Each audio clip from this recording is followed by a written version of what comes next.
think it's time we blow this scene. Get everybody in the stuff together. Okay, 3, 2, 1, let's jam.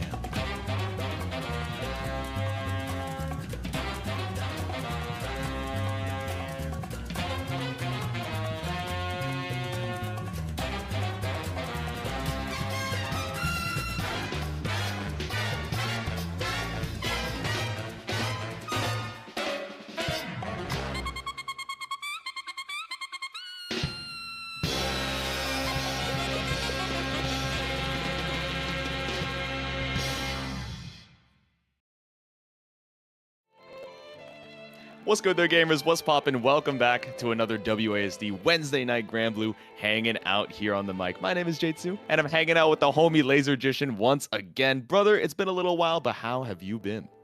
I've been good, been hanging out. I've been really enjoying lots of games because we got like, what, 13, 14 different awesome games going on right now, all of which are going to be at EVO this weekend. So we got to get that practice in, get our voices warmed up, get our buttons nice and firing. Going to be a good time. And we got a cool bracket. We got like, what, 55, 56 people in the bracket tonight. That's a good one right before a major event. I'm feeling it. That's what I'm saying. People are trying to get their prep, and even though you would think, oh, everyone is already traveling out, like they're just trying to clear the brain, some folks, you know, the way that they want to prep is they want to be warmed up as possible. 200%, make sure everything is locked in before you make that flight over or drive over if you happen to be in the area. But let's see. You guys can drive on over to the bracket and check out who we got first up on the stream. It looks like it's going to be Iago Garaitz versus Grisky. So, from what I heard about Iago and what I've seen so far is I know them for being a pretty good Ferry and, you know, making a few top 8s here and there as well. But we were talking a little bit before the stream started, and, you know, some informants were telling us that maybe the Vayne is also in the works as well. So excited to maybe see that, but Grisky, I'm not too familiar with. Yeah, me either. I do know the Iago for the same things you were saying, which I think is, you know, probably something we could see if they make it to the top 8. They maybe you know, try out different characters, see how they fit, see how they want to play into different matchups. Not quite sure, but maybe we'll see one or the other coming out here pretty soon. One thing we also would like to see before we truly kick things off, if you swing over to the Matcherino, when we're early on in the bracket, we've got so many codes left to claim, you could be one of the first. Remember, everything does go straight to all of our players. This is one of the many reasons we come out week after week, make it a little easier to justify spending our time with us tonight. So head on over. We got the link in the chat. If you got a second, claim the code, costs you basically nothing except a couple clicks, and then we can get on into the game right after. You can use Twitch, you can use Twitter, you got Discord. It still always trips me up that they got battle.net, and I swear, I don't see it right now that I'm looking over. I swear for a little while there was Dig as well, which I, you know, personally, I've literally never used it. I've only ever seen it at like the bottom of gaming articles and, you know, other random, you know, corners of the internet that maybe are a little bit more archaic. But that being said, I'm sure you have one of these social media to head on over and put an extra 25 cents into the prize pool, like Laser was saying. Oh god, I think the only time I ever see Dig nowadays is when like my company's internal interesting tech articles thing comes around. And I click on one, I'm like, yeah, that sounds like a fun thing to read. And then they see like, dig this article. I'm like, who's ever done that? Here we go. Iago is in fact running the Ferry, and Grisky is on the Siegfried. Oh, okay, so Siegfried, of course, a character we're probably going to be seeing quite a bit of, a really strong all-rounder. It's easy to say, you know, he's kind of a big body with a little bit of slower mobility, but especially with the range that he's got in a lot of these normals as well, the ways that he's able to make his way in with the EX spiral while locking down a little bit of your mobility as well, he'll be able to go toe-to-toe here for our first match, Grisky versus Iago Garaitz. And here we go, playing it safe early on. Both these characters do have some good range. Like you were talking, Siegfried with that giant sword can cover a lot of area. Ferry obviously also a zoner. Grisky going for the double stack right out the gate as he gets this corner pressure going. Get the throw as well. Ooh, maybe trying to go for an empty jump in there, but instead going to get back thrown for your troubles. Tries to go for the EXDP, but no, 50 meters spent just to whiff the spot dodge. Coming out from Iago, ties up the health lead. Oh, the jump in does buy a little bit of room to breathe. Grisky spending one of those diamonds, trying to just say, I need a little bit of room here. The ultimate is coming through for Grisky, but nothing happening so far. Not landing. Iago one hit away. There it is. Chip out. Man, that was terrifying though, right? We tried to go for the ultimate bonk, try and buy our turn back with another 50 meter, but every single time. Iago is just playing one step ahead. You know, a lot of really good call-outs on the way that Grisky is trying to spend their meter. Yeah, and the forward step coming through here for Grisky as an answer to those zoning patterns for Iago. DP spent for Iago, really trying to play the spacing game makes sense. That's kind of Ferry's thing. Ultimate lasso coming through, buying time, trying to find that space control again. Another lasso coming through, not ultimate this time, trying to save a little bit of that meter for later. Grisky sniped out of the air. Dude, Laser, I think we've actually rotated like 3 out of 4 of the ultimate skills from Grisky, and Iago has just been ready with the counterplay every single time. He spent 50 on the ultimate flame wall, nothing found. Spot dodge right through, and with the life lead, right? You really don't have to take too many risks. You gotta spend 50 of your own for the ultimate whip, and ultimate GG. The UGG is gonna take game number 1 for Iago. Yeah, I like that call too about how we've rotated through Grisky's ultimates because his skills are extremely good when you want to spend the EXs and the ultimates behind them. If you want to throw some resources behind them, usually you're pretty likely to get a reward off that. But Iago both making sure that that doesn't happen and also, like you pointed out, getting a lot of use from their ultimate skills as well. The meter efficiency discrepancy is huge between these two.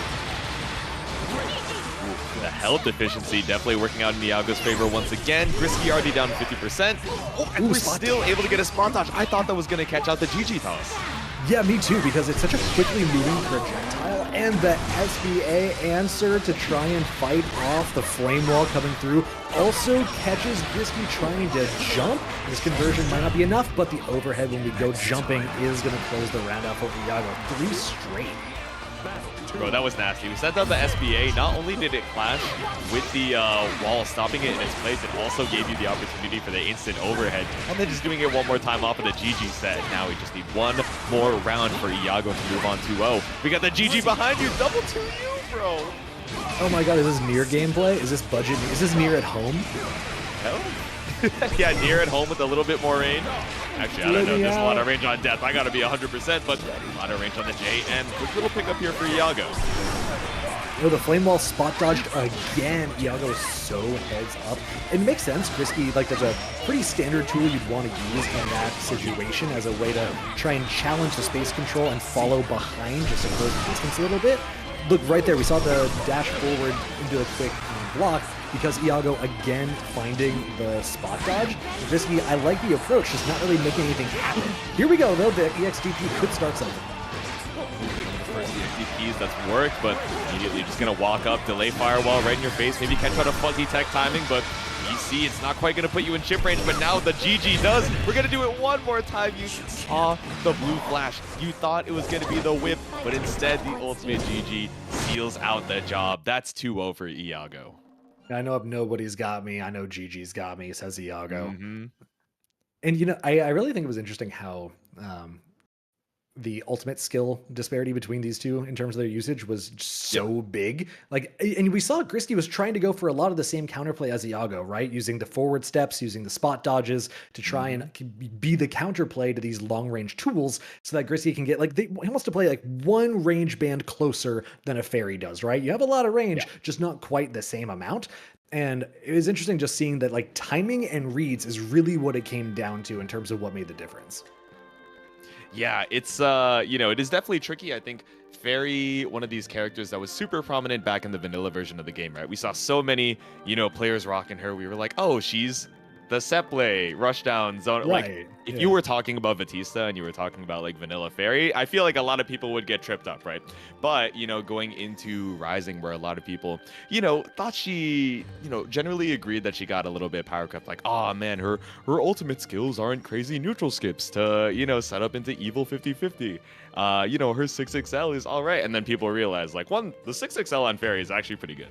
But it's because we maybe we're used to this kind of standard zoning playstyle that we were like, okay, when Ferry has this good rushdown move, but we're used to this specific playstyle that doesn't, you know, fit in the framework of. Now we're thinking, all right, you have this cool tool, but how does it actually fit in the rest of your tool set? But Iago, again, doing a really good job of not only showing a lot of good counterplay against the, you know,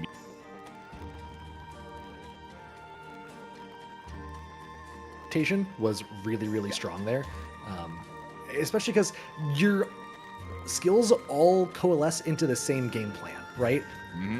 Control, set play, and keeping pressure going so that they can't really respond. It's a very suffocating game plan. And when all your tools are pointed toward that same goal, it makes it really hard to find counterplay unless you're really well versed in the matchup.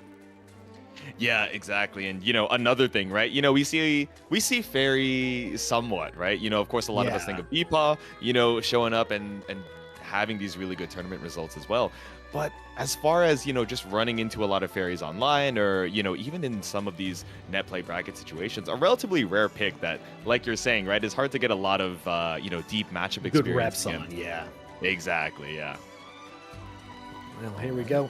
We will see a little bit more of that further on in the bracket if they happen to come across the stream schedule. For now, the next one up is going to be Awesome 213 and King Kyouma. Ooh, okay. Let's see it. These are two names that I am entirely unfamiliar with, which is so cool, right? We're almost getting a little bit late into the game, reaching that half-year, 1-year mark, and there are still players that I don't know about. So we got Red Anila versus... Oh, what is that? That's like the ombre black and white on the Ladvia? Okay. The gunmetal, perhaps? Ooh, that's clean. The SPD coming out early, but here we go. Awesome, not willing to stand and take it, bringing out the sheep, bringing out the space control. And this is a really interesting matchup, right? Anila, basically the zoner Shoto versus the grappler. The space control versus the neutral skips and the Anre is going to be a really interesting game. Yeah, it's spooky. Both of these characters, have these nuclear bomb kind of, high committal ways to try and make their way in, whether that's the Lariat or the 668, which, makes a lot of characters look like coffin babies. That's what I'll say as far as the change for Anila and having that more, consistent way to access his damage. Speaking of rapidly waking your way through King Kyouma's health bar and straight into the SBA. Yeah, and King Kyouma down pretty low as well, thanks to the fact that they only have 1 BP left. About even up on health. One more touch either way could do. Okay, make it 2. I lied. Commentator first. Here we go. Do something. Now look for the throw, but I think it won't quite in range. So King Kyouma getting the SSBA rip. Awesome. Gonna go down for this one.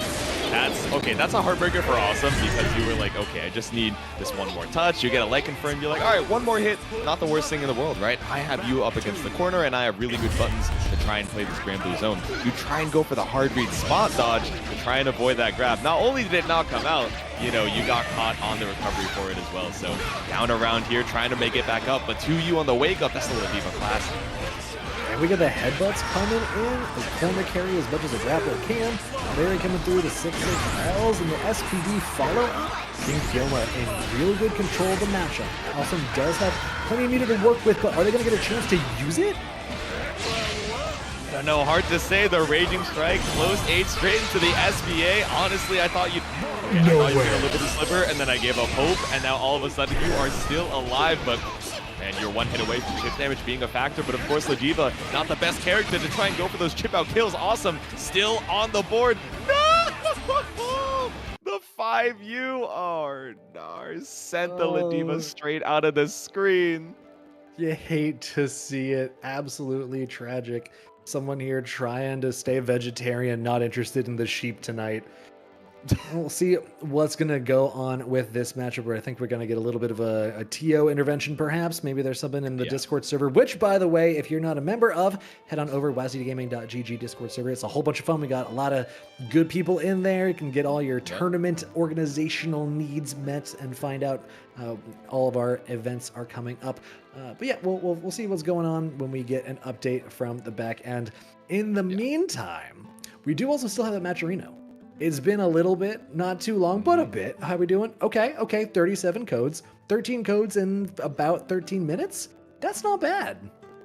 Hey, pretty good. Honestly, sometimes depending on the day, depending on the game, we gotta, really remind a lot of folks to make sure to claim those codes. But you guys are doing pretty good so far. That being said, I know there's enough of you guys over in chat to claim the rest of these 35 codes. And again, it's 25 cents each, not 25 cents total if you all happen to click this button. It's 25 every time you hit that claim code and log in with any of your social media. So make sure to stop on by, give these players a little bit more to fight for. And if you're feeling generous, of course, there's that golden direct contribution button over in the top right. Again, we got 56 players pulled up here for this pre-Evo Granblue Rising action. And if you want to give them a little bit more to fight for, feel free to stop on by, and we appreciate any of the generosity.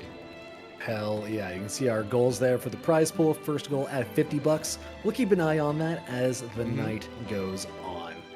Now, taking a look at the bracket over on my end, assuming Awesome and King Kyouma ends up happening, then that'll be, I believe, one of our last round 1 games. Yes. Which in the future would bring us to Seika and Wynterise as our next matchup. Ooh, interesting.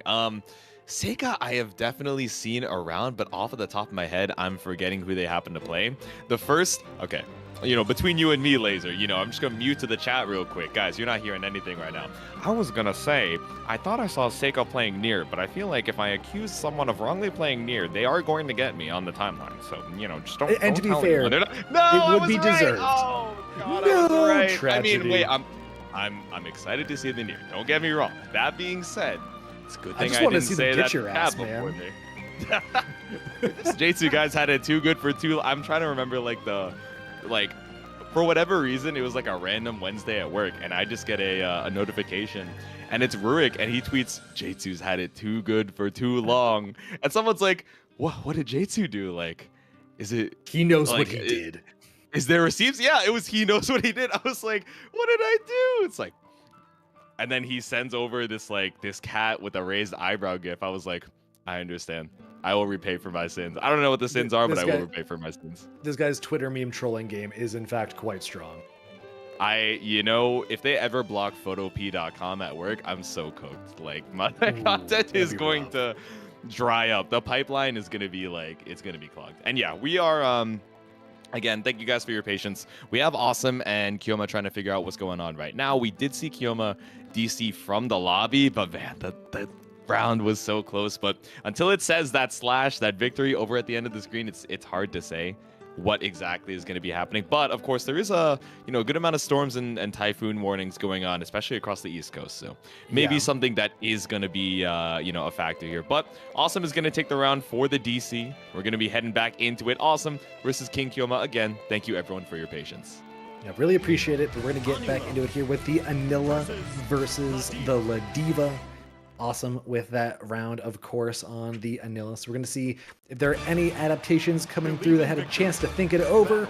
King Kyouma got real close there toward the end as well. Just a sliver left after the SSBA. So even match for sure when I'm happy to get back to it.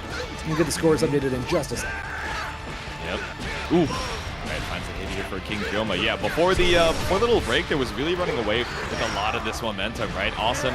When they had the hit, was able to keep you locked down in the corner for a little bit, but I think King Kyouma was doing a really good job of finding these matchups. So we're just going to jump over the sheep, empty low into the 2U with the step kick and straight into a low grab. Yeah, and now we got Awesome trying to fight back, but King Kyouma going with the ultimate headbutt. Ooh, the RPS around the bravery point expenditure, trying to just go easy and keep calm there.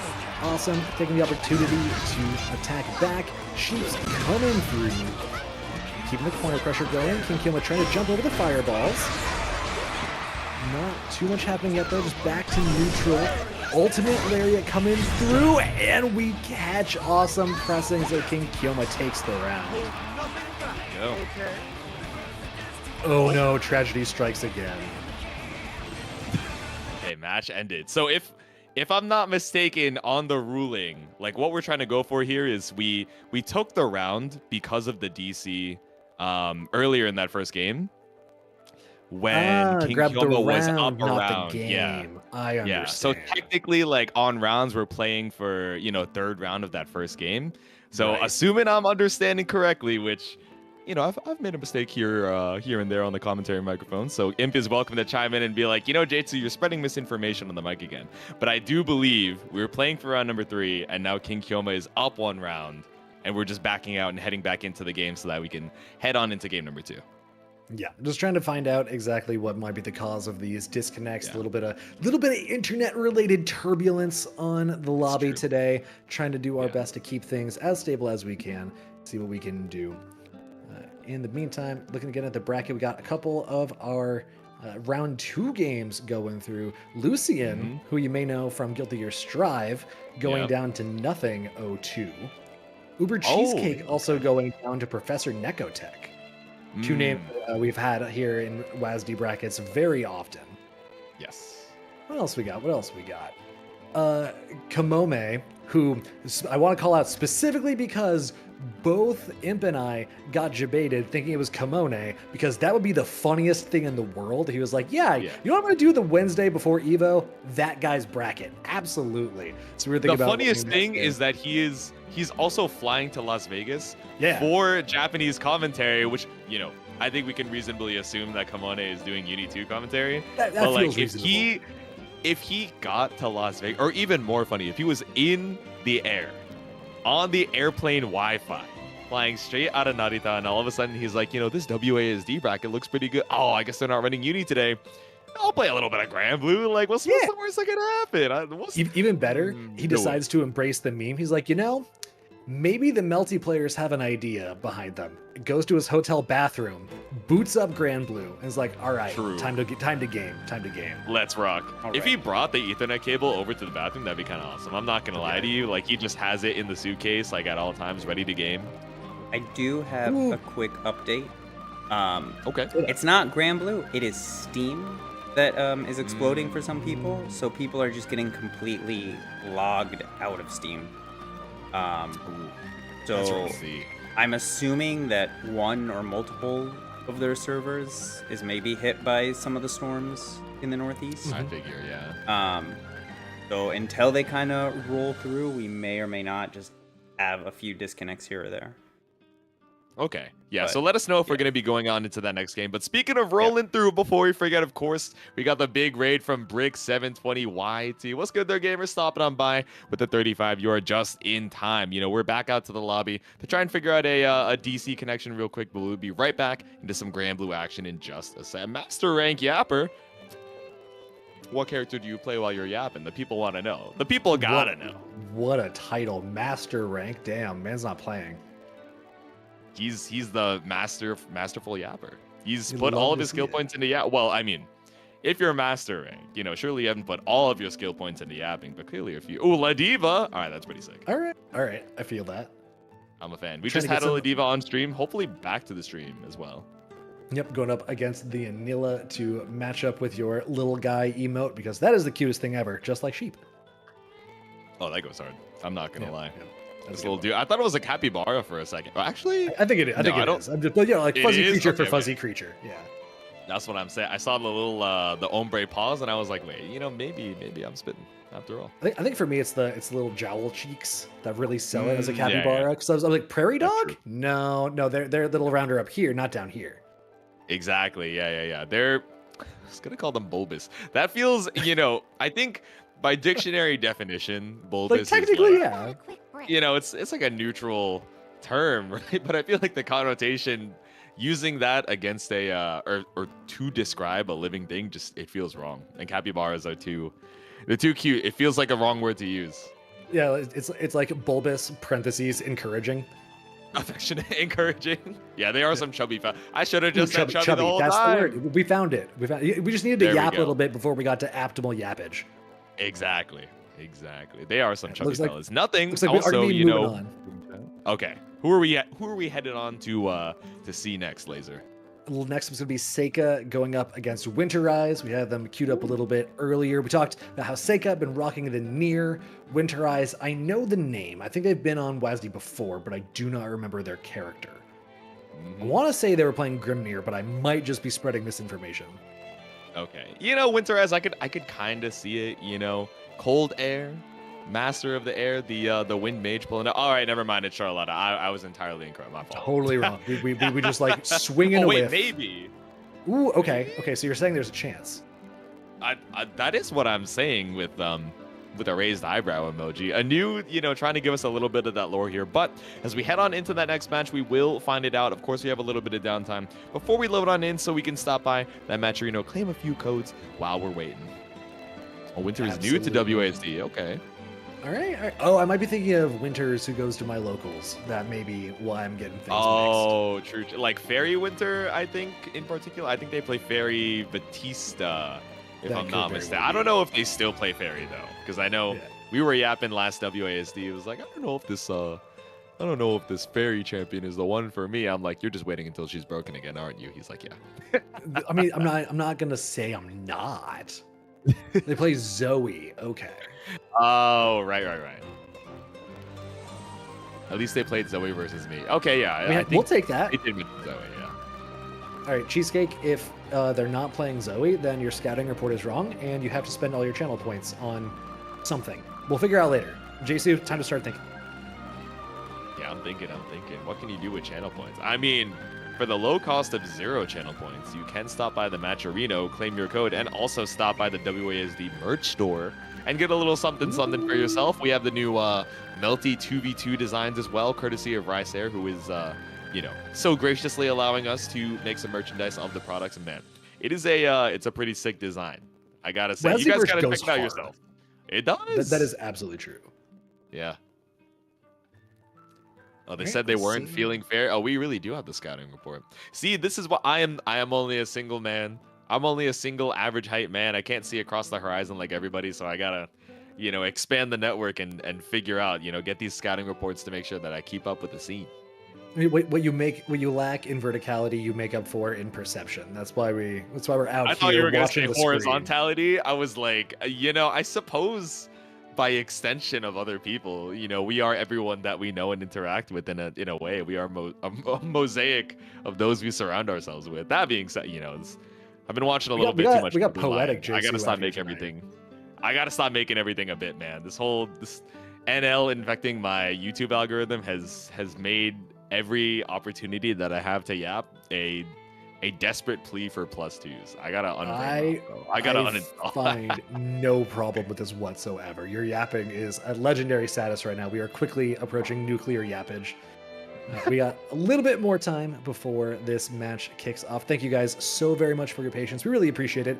We're dealing with a little bit of server-based issues with Steam right now. There's a good bit of weather coming across the East Coast today, so it's making things a little unsteady. But you know what's not steady? WASD coming through every single week. We run events on Sundays, Mondays, Wednesdays. Am I missing it? I think it's just those. I think it's those 3, yeah. Because Sundays we got Uni, Monday we got Mash Fest for Melty Blood, and of course Wednesday night we got some WASD Granblue. Jitsu, shouldn't your ass be in Vegas? 1, my ass is big enough to be in New Jersey and Vegas at the same time. 2, I'm flying out at 8 a.m. So I'll be headed over as soon as this is done, basically. Oh wait, Hachiman. Oh, I thought he was gonna be on stream immediately, but dude, Hachiman, I don't know if you've been able to keep up with the Canada scene as well, but Hachiman, if I'm not mistaken, I think picked up Granblue when Rising got announced, and Gabagool was trying to teach everybody and mentor a lot of the Canada folks community. And Hachiman, one of the folks pulling up on the Lancelot, so hopefully we're gonna see a little bit of that later on. But we got Seika on the Nier versus Wynterise pulling up with the Charlotte. He's not even up yet, bro? Okay, I thought you were going to say I'm not even in the bracket. I got so scared I had to up for nothing. Sooner rather than later. Here we go. Wynterise and Seika. Seika on the Nier, Wynterise on the Charlotta. Trying to see what we can make happen to get into the next round. Wynterise coming out swinging. Seika saying, you know what? Anything you can do, I can do better because I got death behind me. 6-6 starter into the sandwich combos. Seika doing Nier things with the utmost of ease. The Rekka to keep the pressure running. Microwaving inflatable arm, death arms, baits the BP expenditure as well. Ooh, Seika looking strong in round 1. Yeah, there we go. I like that we're seeing a couple spot dodges to try and bait out the Brave counters, but we can see it in the top right? Wynterise, even down so much HP, is fine just holding on to the defense, holding on to those Brave points. I wonder we're going to try and spend it on looking for a poke up against the corner to try and get it confirmed, but nothing found. Seika pulls up for the kill. Yeah, definitely a dominating round 1 there for Seika. Have to see if Wynterise can show something a little bit different here. Rolling on in. Follow-up attack means they get the first hit, but Seika immediately challenges, puts Wynterise into the corner already. Only a few seconds later, so plenty of cards to work with. Meter up at 80%. Ooh, BP out of the ultimate means that Wynterise gets a turn. Finally, after all of that pressure, but the 6-6 challenge from Seika comes through again. Man, we had good timing on the Brave counter, right? It's like you're mentioning, just spending that 50 and not getting anything off of it because of the timing. He sent out the guard cancel, but trying to find some time to strike and finds an opportunity to interrupt death. The far L gives you a little bit to work with here. 100 meter, but barely any HP for Winter. I really love the strike throw Winter is playing here. Went for strike a couple times after going for throw a couple times. Just rotating options. Keep things fresh, keep things a little unpredictable. So they go for the jump over. Just defend coming up for Wynterise. And for the ultimate into the demon flip, but nothing happening. Seika with the DP will take round number 2 and game number 1 for themselves. Yeah, we just sent it with the overhead chop, maybe thinking, oh, okay, they're going to play a little bit more panic once they're at this 1 HP situation, but no, just sent it. Seika able to clutch it up and take game number 1, but Wynterise's doing a pretty good job. Oh, no, I'm sorry. I talked all that smack about how good you were, and then you got hit by 5 HP. I mean, these things happen, right? Like, just blame it on the servers. It's fine. It's never your fault. That's what I'm saying. 6XL pressure, throw his tech, 6XL in response. Oh, we hear the 2H, a big startle here, immediately spending the DP. Oh, went for something a little cheeky. Extending pressure here, gets caught again. We have a whole bunch of meter to put behind this. Probably don't even need SBA. Oh, but the SBA comes through for Wynterise after the drop. Easy defense for Seika. Punished. There it is, though. The ultimate wacky waving flare of alarms comes through. 3 in a row for Seika. So that is a really tricky super to try and punish because, like, it pushes you back, obviously, after the, the fall of the laser sword. And also, like, she's not particularly minus. Or she's not super minus, right? So you can't really get a great punish off of it either way. But still, drops back in firm. Awkward scramble. Seika on set point. The Bone Crusher right behind the 2-2U, but doesn't get the lethal confirm. And all of this coming from a step through for a cross-up. And there we go, Seika taking the set with a perfect 4 in a row. Really well played from Seika there. Heads up on the punishes. The anti-airs were there as well. Just very solid play. Yeah, I'm curious because there was the one interaction that I think you and I both noticed where we were setting up the Nier 50-50, thinking, okay, are we going to go JU for the overhead, land 2M for the low? We did the JU very high, and I think we were both like, Yep. oh, okay, that's an interesting way of going about it. Because not only, I think that would have whiffed on a normal sized character as well. And then also we're playing against Charlotta, right? Someone who's, standing hurt box is kind of like a normal crouching hurt box. I can relate. It's looking a little Neko-ish. Yeah. Exactly. But I wonder if instead we were looking for the early JU to try and bait out a brave counter and stay in the air and look for a hard punish, which, I think would track with how Seika was playing, especially that first game, right? A lot of times showing as your layer 1, not just, oh, I'm going to go straight into 50-50, but I'm going to immediately show spot dodge, stop my pressure a little bit early to try and hard bait out this BC because I'm so confident that you're just going to hold it. But that's how it goes. Yeah, I think they also bought themselves the opportunity to do that by showing a lot of really, really tough pressure that kind of forces you to either hold that indefinitely, which is going to be rough, or force you to react. There weren't a lot of gaps left where there wasn't a game plan for how to counteract your own gaps, right? Like you were trying to bait them into responding in some fashion. So I like the way Seika structured their offense in order to kind of give them enough rope to hang themselves with. Wynterise, plenty of game to play left in the lower side of the bracket. Lower side, losers bracket, learners bracket. I can't call it hell bracket. We're not in Guilty Gear anymore, but yeah, that's fine. So plenty of games left to play. And also plenty of games left coming up on stream. Next up, we're going to have Baba going up against KyokuReset after a quick little tech switch out on the backside. There we go. I see nothing over there in the chat as well. I know is waiting in the stream queue. Up next against, Husky's own Inochi. Dude, I'm not going to lie to you. I saw Inochi and I was like, Inochi Scarlet, like something about that name seems so familiar. And then I finally looked over at their team tag, and their Oshi is Asuki, whose most famous song is a song that recently got re-released, got a new version in 2024 by the name of Inochi. That being said, I'm just taking any opportunity to lore dump about VTubers whenever I get the chance. That being said, nothing. You are going to be up next after this, but we have our last winners round 2, which, like Laser said, is going to be Baba versus Kyoku. Yeah, real quick, speaking of nothing, not a word you just said made any sense to me. Like, I swear none of those to words God. are in the Bible, man. It's okay. Like, I just... God would be very confused if you made it to the pearly gates and you went Asuka's Inochi, the 2024 remaster was incredible, my lord. And he's gonna be like, I don't know whether I should open the gates forthwith or send you, to a lower circle. Like I don't know. Clearly, you need to learn the word a little bit better than you have so far. But you know That's who what does not need to learn too much more? Anyone in chat to head over to the Matcherino. Super easy. You don't need a tutorial. Don't need to crack open that YouTube. No one on Twitter needs to put out a guide. Super easy. Click the link in the chat. I think it's in there a couple times. I'm sure someone will also put it in there again. ! Matcherino. We're at $30.44 right now. I'll be honest, I don't know how we got to a non-5 denomination of cents, but that's fine because all of it is going to the players at the end of the day anyway. Click the claim code button for 25 cents into the Matcherino at no expense to yourself. Really, really helps out all the players who contribute to this amazing day.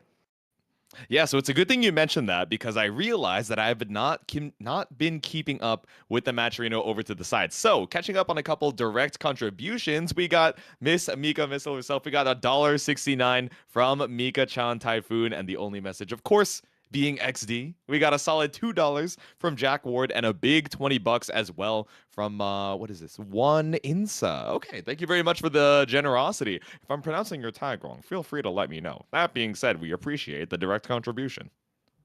Yeah, that is a big one too. So super helpful. All of you, thank you so very much. Next up, KyokuReset and Baba. Baba, not a name I'm familiar with. KyokuReset, one I'm very familiar with, comes to my locals up in Boston every now and again to play multiple games, usually makes really good runs in Strive on the Ramlethal. I believe is on the Belial in Granblue last I checked, which is, admittedly been a bit. Oh, and Baba's a Gran player. Okay, so I was confusing Baba. I think there is a Baba in Strive that plays Potemkin. So I was like, oh, maybe this is the same person and they're going to play Ladvia. No, thank you guys for letting us know. Baba is a Gran player. And Suki Noe is also a subscriber of Twitch.tv/Club with a tier 1. Thank you very much for the support. How did we get 44 cents? I assume we have 2 Matcherino codes and then another 50 cent. Wait, I don't know when if the 2 math Matcherino codes love each other very much, to make half a Matcherino code that will grow up to be a full one in about 2 hours. I'm trying to think. Is the math mathing? I don't think the math is math. No, 69 plus 50 is not 144. Now that I say it out loud. Oh, plus 25. Okay. Guys, this whole math. I thought we were memeing here. I'm like, if your brain's already in Vegas, that's totally fine. But just don't hit the slots that hard with that math. That's all I'm saying. That's what I'm saying, man. I might need to hit the slots harder to give myself a little bit of extra leeway. I saw. Ooh, true. Not you have the to shirt out for them. It. Oh, thank you. Yeah, I got a little, Hawaiian energy about me. But that's amazing. I saw someone. Yeah, I'm not gonna name any names on the timeline. While we're waiting for our next match, that was like, all right, guys. I pulled up to the casino. I had $500 as my budget. We're cashing out, and I see the whole voucher. It's like the entire picture, and I scroll down to the bottom of the picture. Can you guess what the cash out amount was, Laser? Ooh, what would be funnier if it was like no money? If it was like they just took the same 500 that they came with and cashed it out directly? I'm thinking they came in with 500, played like one game, made their money back, and peaced out. For your sake and particularly for their sake, I wish I could say yes, that is exactly what happened. Oh, that's that rough. being said, they definitely left with less than $500. I'll give you rough. one more guess. It's like a funny amount of money. Okay. Funny numbers. 69, 420, Lamaus. Let me go with $37. You're a lot closer than I thought you would be. I thought you were gonna either say $420 or like $69. That being said, they left with 69 cents out of the $500. It's not even day one, man. Evo hasn't started, dude. It's so okay. You don't even get the full dollar. Like how did you bet away the full dollar, man? At that point, you just go up to the ticket teller. Like, I understand that you owe me money. Please don't. Just keep it. I don't know what I'm going to do with 4 pennies. Okay. What a world, man. Yes, I do. Sharks is asking in the chat if Nothing versus Inochi is going to be up after this. So yeah, you have a little bit of time if you gotta. Well, I'm not gonna say if you gotta go out for dinner or take a smoke break real quick, come back, and then you'll be good. Because inevitably, I'm gonna say that you're gonna run into traffic, come back, and then Imp's gonna be like, "Why did you leave?"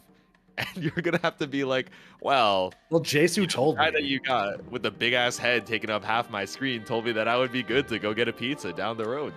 And so I did, and then all of a sudden, Typhoon just put 8 trees and a couple zombies in my path, and I couldn't get back in time.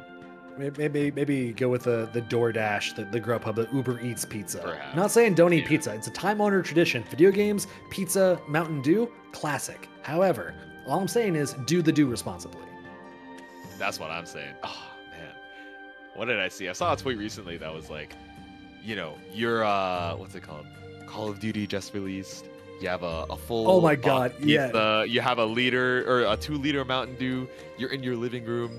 You don't realize it's the last LAN party you'll ever have with your boys. Yeah, I was like, damn, you can't be nostalgia bombing me like this. And then I saw another one that was the exact same situation, and then it was like, oh, you're 42. It is present day. I'm like, that's crazy, man. You set me up for nostalgia, and you have given me a bit more confusing of an emotion to work with. Kyo speedrun this set would be I want to play. I understand. Thank you guys for your patience once again. Much appreciated. 99% of gamblers quit before they hit it big. I don't know how I feel about having read that immediately after saying thank you guys so much for your patience. That's true. We are no longer in the patient zone. But you know what we are in? The mood to check the match arena. Let's see what kind of direct contributions we got. We got one from Tyrant coming through. Let's see. We got all of them. Let me see. Show more. What more do we got here? We got lots of match arena codes coming through. We got Neo Sukai. We got Princess Rena, Hachiman, Saltz, Prada. Thank you all so much. Really, really appreciate your guys coming over there. Only 9 codes remaining, and we're not even an hour into this. Y'all are killing it. Yeah, wait, that's actually a pretty good claim percentage. I'm not gonna lie to you. Not to compare you guys to other viewerships or other audiences or other video games. That being said, we finally got game number 1, a winners round 2 set. We got KyokuReset versus Baba. It is time to lock in both for the players and for us. We've been yapping our heads off. It's time to get back into the game. Kyoku on the Belial, Baba on the Gran. Gran coming through with a boot. Baba getting Kyoku into the corner. We got a little bit of projectile wars coming through. Not much happening yet, though. Shimmy attempt. Ooh, the spot dodge for Kyoku is the adaptation on the fireball. Yeah, a little bit close off of the fireball, so just making sure that we're spot dodging and challenging right after, just to threaten the space a little bit, but not gonna get a big pickup off of the return on the Goisha. There we go, spending the resources when we got them. Still got plenty of health to work with in case that doesn't work out the way we want. Got Kyoku down to a cool 15-20%. Baba under assault now, though. Kyoku spending the SBA. Got the resources, might as well use them while you got them. Also gonna get one of these bravery points away from Baba, down to 0 left, Jesu. Yeah, 3 BP to 0. Definitely a rough situation, and I forgot. Yeah, that 150% damage, you are absolutely in throw range. That's game number 1, or round number 1 rather, for Kyo. Yeah, and the throw damage when 0 BP are in play is always deceptive. Like, you can play game after game, round after round, and it'll still jump scare me when that kills me. Exactly. Baba doing a really good job both of these rounds, going out early into a lead, but Kyoku not one to be intimidated. We got the shoulder coming through, we got the stanky leg, ultimates from Baba, really, really strong on Gran, so I like the usage, but Kyoku still keeping this pressure going in the mid game. From mid-screen back over to the wall, trying to challenge with the fireball right now, but again, Kyo's been doing such a good job of spot dodging through, maybe less of a good job of holding down the space in the mid-screen, though. We lost so much just off Baba running you down. Yeah, and Baba's got a lot of cooldowns working right now. Looking for a chip out with the ultimate fireball. We go for the counter stance from KyokuReset, though, and nothing happening. Resetting the health back to full for battle number 3. 1 round apiece, but the super jump in. Kyoku trying to bait out something, but Baba just holding their ground, waits for that counter hit 2H. Goetia pulling back for a little bit of a continuation. Got the Freddie Mercury coming through to keep the pressure going after the Oki. Good boxing in for Kyoku, but a great challenge from Baba in response. Getting rid of one of those BP. The side switch with the ultimate boot too. Wait, that's so nasty. I've actually never seen that. I'm sure this is that like, was hype. This is probably like Gran Day 2 technology, but you know, again, one of these characters we don't get to see a ton of, but we do get to see a game number 1 for Baba. Yeah, going right back to it, not wasting a moment. The Goetia spot dodge gets caught at the end of the active frames. Still grounded. Freddie Mercury for the Oki. DP comes through for Baba. Get a little bit of space, but Kyoku not deterred, easily taking the corner back. Another full combo here and has a full stick of butter to put behind it. There it is. Sent straight into the super, clean on the BP situation as well. Now Baba, it's not quite throw range, but you're definitely like confirmed range here. Yeah, it's real close, but the jump in is not anti-air. Trying to send Kyoku as far out of the corner as possible with the ultimate fireball. Whiff punish doesn't quite land. Boot coming through, well spaced to keep the turn. And there it is, the EX Goetia for Kyoku. First round on the board in game number 2. Yeah, let's see if we're going to be able to tie it up here. Playing a little bit slower. You know, that super jump from earlier definitely did not work out, but neutral jump JH, right? The horizontal range on it's so tricky. You know, even when you're like, oh, that's a pretty good button, sometimes you can think you're spaced just outside of it to look for the whiff and still get caught. But BC immediately out for Kyoku. Gets the jump out. Good whiff punish for Baba. We sent out the stanky leg for Kyoku and it was just barely not spaced the way we wanted.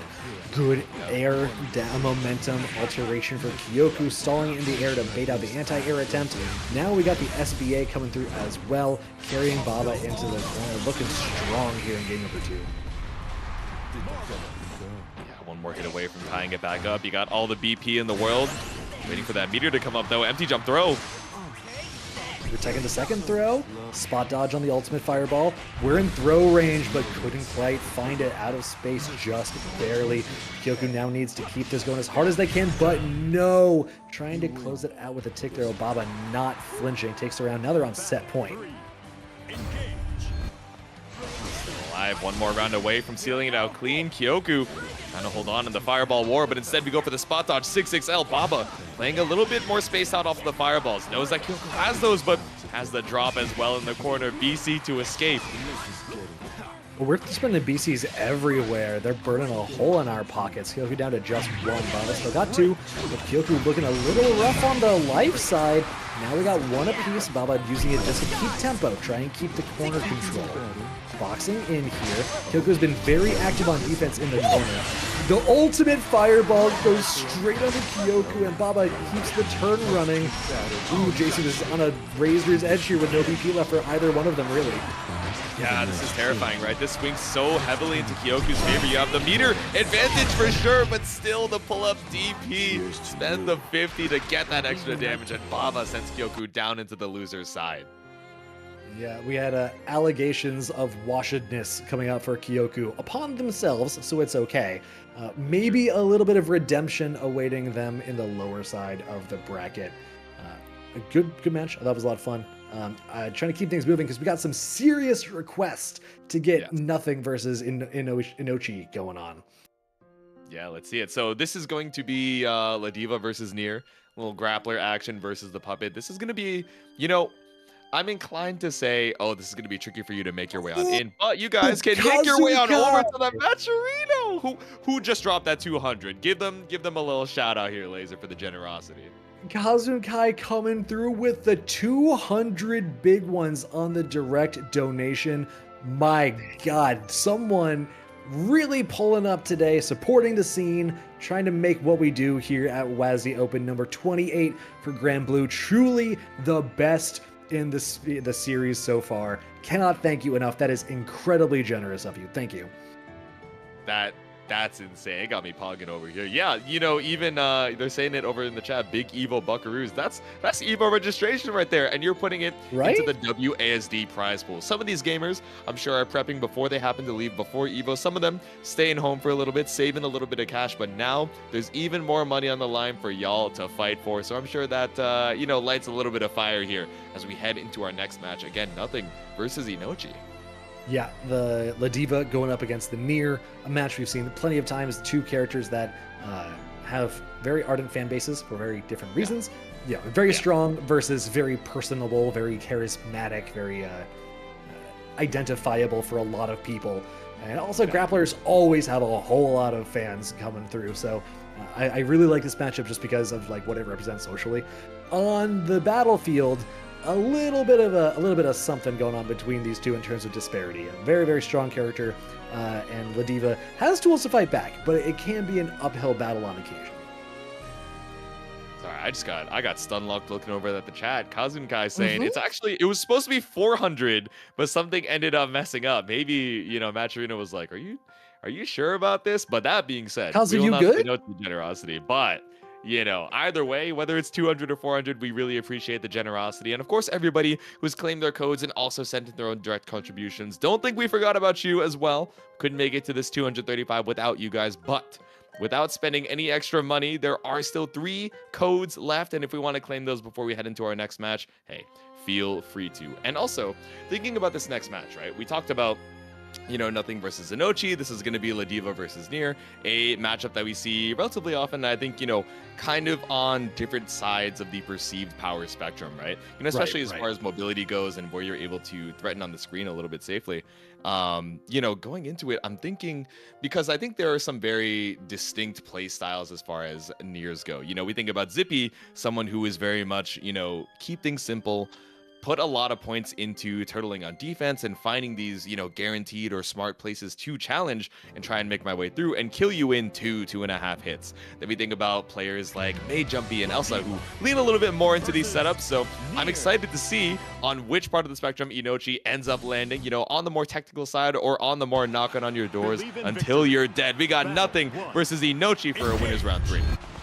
Here we go, nothing, not afraid, and Inochi not afraid either, going for the chest bump, answered with the DP, using Nier to just push nothing as far into the corner as we can. This is one of the best ways to fight Ladvia, is if you can lock them down with death in between you and her. There's not a lot to do until you leave an opening.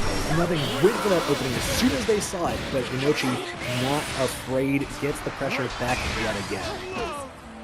Ultimate death clause there. Even just the chip damage does so much up against the wall. We're going to spend that BC. So we got one more diamond left in the bank. 6XL into a Raging Strike is lethal. And I think Throw just barely is outside of it as well. Stand block on the Lariat.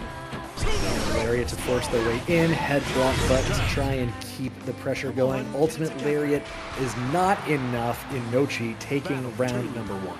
Engage. Yeah, exactly. Crouch loses, stand loses, so you got to be ready for the spot dodge. But Inochi, seeing that blue flash on the screen, able to seal out that round. Still, nothing starting it off strong with an SPD. Misfortune for your troubles. I like the way nothing opened up this round. Inochi went for the jump in and nothing went for the immediate BC, just to say I'm going to take the turn immediately as soon as this game starts. I have enough of a damage differential if my momentum gets going that I can warrant using that resource early, and there we see exactly the payoff for doing so. By getting the turn early, the damage potential that nothing could represent is enormous. Yeah, exactly. Had to spend a lot of those diamonds on BCs as well. You know, Inochi not feeling too bad about it, especially with the immediate counter hit into the super. It's good we're going to see the install. I've been seeing a little bit more on the timeline that, you know, we see some of those installs. Sometimes we think it's a little tricky, but it can be the misinput on the technical. But no, Inochi seals out game number 1 clean. Seika says she can react to that, but not Raging Strike. Okay, Nier players are so mean to each other, man. I thought this was like... I thought the Nier Cabal was like, all right, solidarity for the besties. Like, we're cook up, Nier gang, cook. I thought that's what the energy was, and now we're, you know, just a little bit of civil war going on.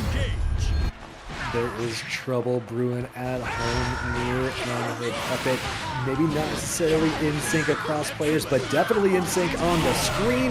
Inochi going for that cross under, spending some of the bravery points as well to extend the counter yet a little bit further. Going up in the air, chasing nothing down. Nothing challenging here. Got a little bit of something going. Throwing around the SBA. Love on the board, take away one of those BP as well. Now Inochi, I don't know, we've seen her down for this 1 BP so many times, but of course every single one of those rounds she's still able to seal it out. 6XL right behind immediately. RL into the Bone Crusher. Clean routing from Inochi to make sure that we still had all the time in the world to continue with those normals. Yeah, and landing those normals was so important because Inochi had no cards left. If that conversion didn't do it, nothing had a huge opportunity there, but Inochi sealing it out on set point now and taking nothing down to, what, 60-50% health already? Another BP expenditure, and we've got 3 cards left. That's probably enough if you can get one good solid touch. It was 60%. We did the run under for the left, right. We linked into another 50-50. We leave you with 1 HP. All the numbers are going up so much in Inochi's favor, but now it's 0 BP, trying to make anything work, but sends it all on the ultimate lariat, and nothing found. Inochi with another clean spot dodge, gets the reversal grab to seal it out 2-0.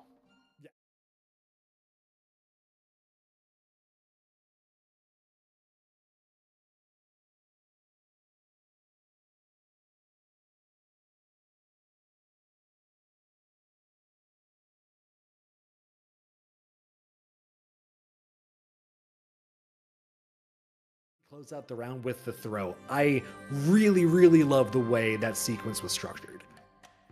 Yeah. Playing super clean, you know, even with a couple of those combos that were like, okay, maybe we left a little bit on the table here, or maybe we were going for a setup, but, you know, not quite going to go into the Oki we're looking for, still able to keep it clean. We saw a couple, you know, good openings from nothing, and especially, I like that you brought up, you know, when we're able to get that early aggression, you know, early on into the round, now we're shifting, okay, this BP is being used for Raging Strike to make sure I'm confirming into the corner. It's being used for a lot of these evil setups. Now it's, okay, I'm using these to guarantee my way out of the corner. At least that's better than, you know, me trying to fight my way back out against Inochi with 3 BP. But that's how it goes, and we're going to be going into our next set in just a second. A match that I'm sure a lot of you guys have been waiting for. I saw a lot of the Canada folks pulling up into the chat, and I know you're excited. We got New Heads Prada versus Hachiman. And this is going to be a lot of fun, if not just for the hype. You know what else is super hype, though? We got all the Matcherino codes claimed. Great work, everybody. $236.19. As we cross over the 1 hour mark, we have hit both our first and second goals for the prize pool. That means we get top 4 paying out tonight. With just a little bit more, about, what is that, $90-ish more for that 320 mark, we can get top 6 paid out tonight. So you can keep the direct contributions coming if you are able and willing to do so. We would love you oh so very much. And if not, we love you too. Just coming out, hanging out with us, chilling in the stream. It's really all you got to do to be a good community member here around WASD. And we really appreciate everyone coming out almost as much as we appreciate this next match, Prada and Hachiman. Hell yeah. $90 away from top 6 payout. 50 cents away from, you know, 386.60. Wait. I just checked over to the prize pool. Hold up. Yo! We got the remaining amount, the 150 coming back in from Kazu. Oh my goodness. You know, it's not the full 400, but still 350 over here from one person heading on into this WASD Granblue prize pool. I got 0 complaints. Thank you so much for the generosity. We got top 6 payout, and we got Hachiman versus Prada headed up to the stand. Ooh, this is gonna get even better. Now we got something even spicier to play for in the pot. We got Hachiman on the Lancelot. Mix-up character, nice and quick. Tries to be tricky, tries to keep the mental stack loaded. Talk to me a little bit about Prada on the other side. Let me think, because I was actually wondering, like, okay, is Prada going to rock the Cagliostro that, of course, a lot of us know her for and has the most experience in? I know Prada has a good amount of secondaries ready, has the Siegfried available. I don't know if she ever actually ended up trying out the Nier. I'm sure at some point, but, you know, still going to be rocking Old Reliable. We got Kag, someone who, you know, can be so tricky once you're able to set down a lot of these seals. And, of course, the Golden Throne. For that 50 meter, at least you have a reversal option, but I think can be pretty expensive or, you know, resource... requires a lot of resources, especially on some of these mid-screen hits to really get some of that good reward. But Hachiman, I don't know. Let's see if we're going to be able to keep it up with the mobility over here and keep Prada on her toes for game number 1. Here we go. Got the rocks coming through, setting up some traps, trying to keep the screen as difficult as possible for Hachiman to navigate. And it is something that Lancelot is pretty good at, navigating the screen with all their mobility options. But Prada, good job of keeping that locked down as difficult as possible at the start of the round. Spending the BP as well as the ultimate trap here just to keep Hachiman from approaching. Going golden to stop the approach as well. Trap catching up the Gorilla Blade, didn't actually get a punish on it, but locked you down long enough for Prada to find a hit. Tries to go for the throw bait here on the EXTP, but still you see the opportunity to UDP out. Hachiman on chip damage, tries to spot dodge, but the delay from Prada calculated perfectly. Yeah, going for the double projectile there with the rock and then the spear means you're trapped behind a rock in a hard place. Prada get the setup, pushing you back into the trap. One of those signature Cagliostro tricks. You got your spaces defined, and then you have to maneuver your opponents into them, keep them locked down just like that. You got a rock behind us to work with, dropping the rock on them instead. There it is, the projectile to keep you locked down. And the 6-6L to just stuff the approach as well. Ultimate DP come through from Hachiman, trying to reverse this momentum. Go EX Fireball, not going to fast fall to the other side. Instead, opting to keep yourself in the corner. Tried to be tricky with it, but Prada holds on strong. BC to escape. BC for BC, but baits it out. Hachiman with the retreating movement as well gets a full confirm. Yeah, real heads up there. Almost like a pseudo shimmy when you're trying to shimmy on top of their BC. I love that. Prada, though, getting the back throw. Hachiman real low here. Ooh. Hey, not gonna get baited on the throw, but does get caught up by the low. A little 2L action stops you in your tracks, and Prada takes game number 1. Yeah, the big cross up into the empty jump low. Empty fall? What are we calling that? Empty teleport low. Yeah, going from top left to bottom right. One of the things Prada busts out pretty frequently, but it doesn't make it any less crazy to try and react to. Throwing into the trap, dropping a spear on them as well. Small buttons to keep Hachiman honest if you're trying to challenge out of anything. Now I'm going to recover quickly enough to keep my pressure going. Yeah, I like what we're seeing from Hachiman here, trying to play super active on the defense. You have the double air chats right behind you, so far H throw, of course, would lead into so much corner carry, but still holding on strong, doing things that aren't super committal, just sticking out the far L's as well to try and hold your space. Worked out. Yep, working out very well here. We see that space is hard to contest for Hachiman, and Prada off the back of that space control on set point already with a quickness. Ooh. Good cross up block. At each other, yeah. Yeah, we blocked the trap that was set as well, but Prada once again with the corner pressure. Hachiman finally fighting back here with the Rekka. Teleport over is answered with the 2H. There's a trap there as well. Not a full conversion, but definitely still a good play when you get the chance to keep your turn against Lancelot. You never want to let them get rolling. All right. 6L, little stagger here, finds a counter hit here for Hachiman. Tying up the life lead, 100 meter apiece, the delay on the run up close. L catches out the attempt to brave counter. And we got SBA to throw behind that? Yes, sir. BP is taken away right out of Prada's pockets. And we got the fireball to hold you locked down on the Oki.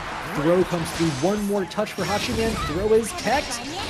We're going for the cross up again. Prada pushing you into the corner, but Hachiman finds the gap. Puts a round on the board. Battle 3. That's kind of awesome. I'm not gonna lie. Right? You were like, all right, I blocked the overhead. You know, I got locked down by the trap a little bit. There's no way you're expecting my far L, right? Pull up. Yeah, she can only keep me locked down so long. Hachiman not to be contained, going berserk here in round number 3, game 2. Look at this, chain up to 20, make it even more with the Naruto Uzumaki barrage.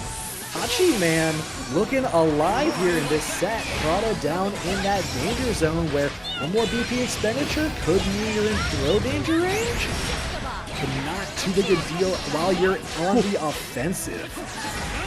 The air TP now just barely in SSBA range, takes to the skies with the neutral jump, air stall into the ultimate TP. Hachiman looking for a way to try and challenge, but ends up getting caught by the raging strike. Oh no, Prada not able to hold on. Hachiman ties it up. Oh, We got a game. Hachiman staying super active, keeping on his toes while Prada is trying to lay the pressure down, sneaks the round out from under her. Here we go though, Prada keeping that corner pressure again. Hachiman been really looking a lot better as the set goes on to fighting out, using the wall jump this time as the mobility option. Had to whiff punish, but that's okay. We send the fireball, and there we go. The thrust coming through for Hachiman buys him the turn. Prada fighting back now with the trap set, but Hachiman already turning the momentum again. Back and forth between these two over and over. That's a run for the throw. Instead, we get golden thrown for your troubles. But still, I like what we're seeing from Hachiman here. You know, Prada trying to get away with some of these cheeky resets or cheeky trap sets over on these block strings, but the immediate challenge coming out makes Prada a little bit more afraid to look for it. Meat Grinder, you are pressing your buttons, as LeBron likes to say. He's a master, and we're sending it straight into the super. Not quite gonna even up the life total just yet, but I think you're right outside of throw range, you know, considering we have no BP available. And that opens up a lot of strike throw opportunities here for Hachiman. Tries to get tricky with it, but the anti-air for Prada peels the round out from Hachiman's pressure, now on set point. That's a valiant way to try and bring that back, but Prada, once again on set point, like you mentioned, we're just going to block string you into the traps, trying to keep it safe, because I think we've been showing a lot of wake up on Mare, and we're seeing the counter hit. Drop on the calculated in the corner, but tries to delta leap your way back out of the wall. Another counter hit for Prada. 100 meters here, damn, we might just send this dude to the meat grinder. RS2H trap, and it's the super to seal it out. Prada takes it 2-1. Damn, Jesu going kind of sicko mode on the call there. Damn. Just like Prada going sicko mode on the combos there to close that out. That was a high damage Cagliostro right there. Overall, though, I think it was I loved that set. Super, super even between these two, back and forth. And Hachiman, the willingness to mash on wake up and find the gaps over and over, like that's the kind of bold play that makes Lancelot really fun to watch if you're willing to try and meet him at his level. Tried to meet you at your level there. Tried to, you know, be super tricky, but when we realized that giving up a lot of these middies was giving Hachiman so many opportunities to try and scramble back out of the corner, or even try and scramble out of some of these block strings, right? Thinking, okay, surely I have conditioned the respect enough to, you know, go for a trap set here, go for a trap set there. Then all of a sudden we're seeing counter hit 5L, and we're like, all right, it's time to go back to basics here.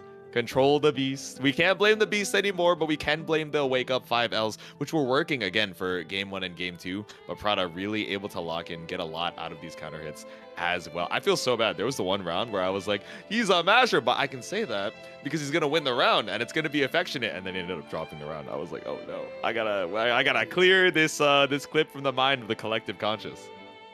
The commentary curse allegations will not be defeated tonight, at least not in this round.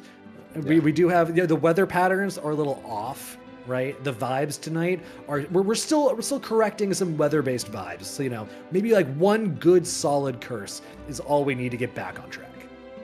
That's what we're gonna go with. Yeah, for sure. It's just the weather, it's just the vibes, but you know, the weather is gonna send Hachiman down into the loser side. Let's see if Winds of Fate has you pulling up for that loser side top 8, but we do have our top 8 qualifiers over on the winner's side. We do have Sharks and Inochi off stream, and Yoru Sensei and Prada also off stream. But next up, it looks like we're going to be seeing Seika versus Saltz, which should be, what is that? That's Nier versus Djeeta? I think Saltz plays Djeeta, yep. And then Ktang versus SenpaiSpyder, which we would think is Narmaya versus Metera, but I think SenpaiSpyder, I haven't seen them on the Metera in quite some time. I think it really has just been the 2B for quite a while. Oh, really? Interesting. I think I knew that actually. So talk to me a little bit about the Djeeta. I've seen opinions on her rising over time very steadily. And back when I was playing this game routinely, I'm kind of trying to get back on the grind a little bit these days. She was pretty solidly like decent, but nothing too crazy. What's been pushing the opinions a little further north? She's still broken. That's as you give me a little bit of the rundown on Djeeta. I was like, oh my god, she's still broken. She you know, is a character with a toolkit that's like so fundamentally solid. You get so much corner carry off of the Rekka, so any of these hits in the mid-screen immediately has you in the corner. Ultimate Fireball is something that I think we're seeing a lot of as a spaced out nitty that, you know, can bait out some of these reversals and also gets you so much damage on hit. It's a really good throw bait, but, you know, I'm talking all this smack about Djeeta, and all of a sudden Nier is twerking on you. That's 50% already lost for Saltz. We mash out with the far end. Yeah, we got Seika on the Rider color scheme too. Shout out to the Uni homies. Death coming through once again. Oh, the Rekka challenge.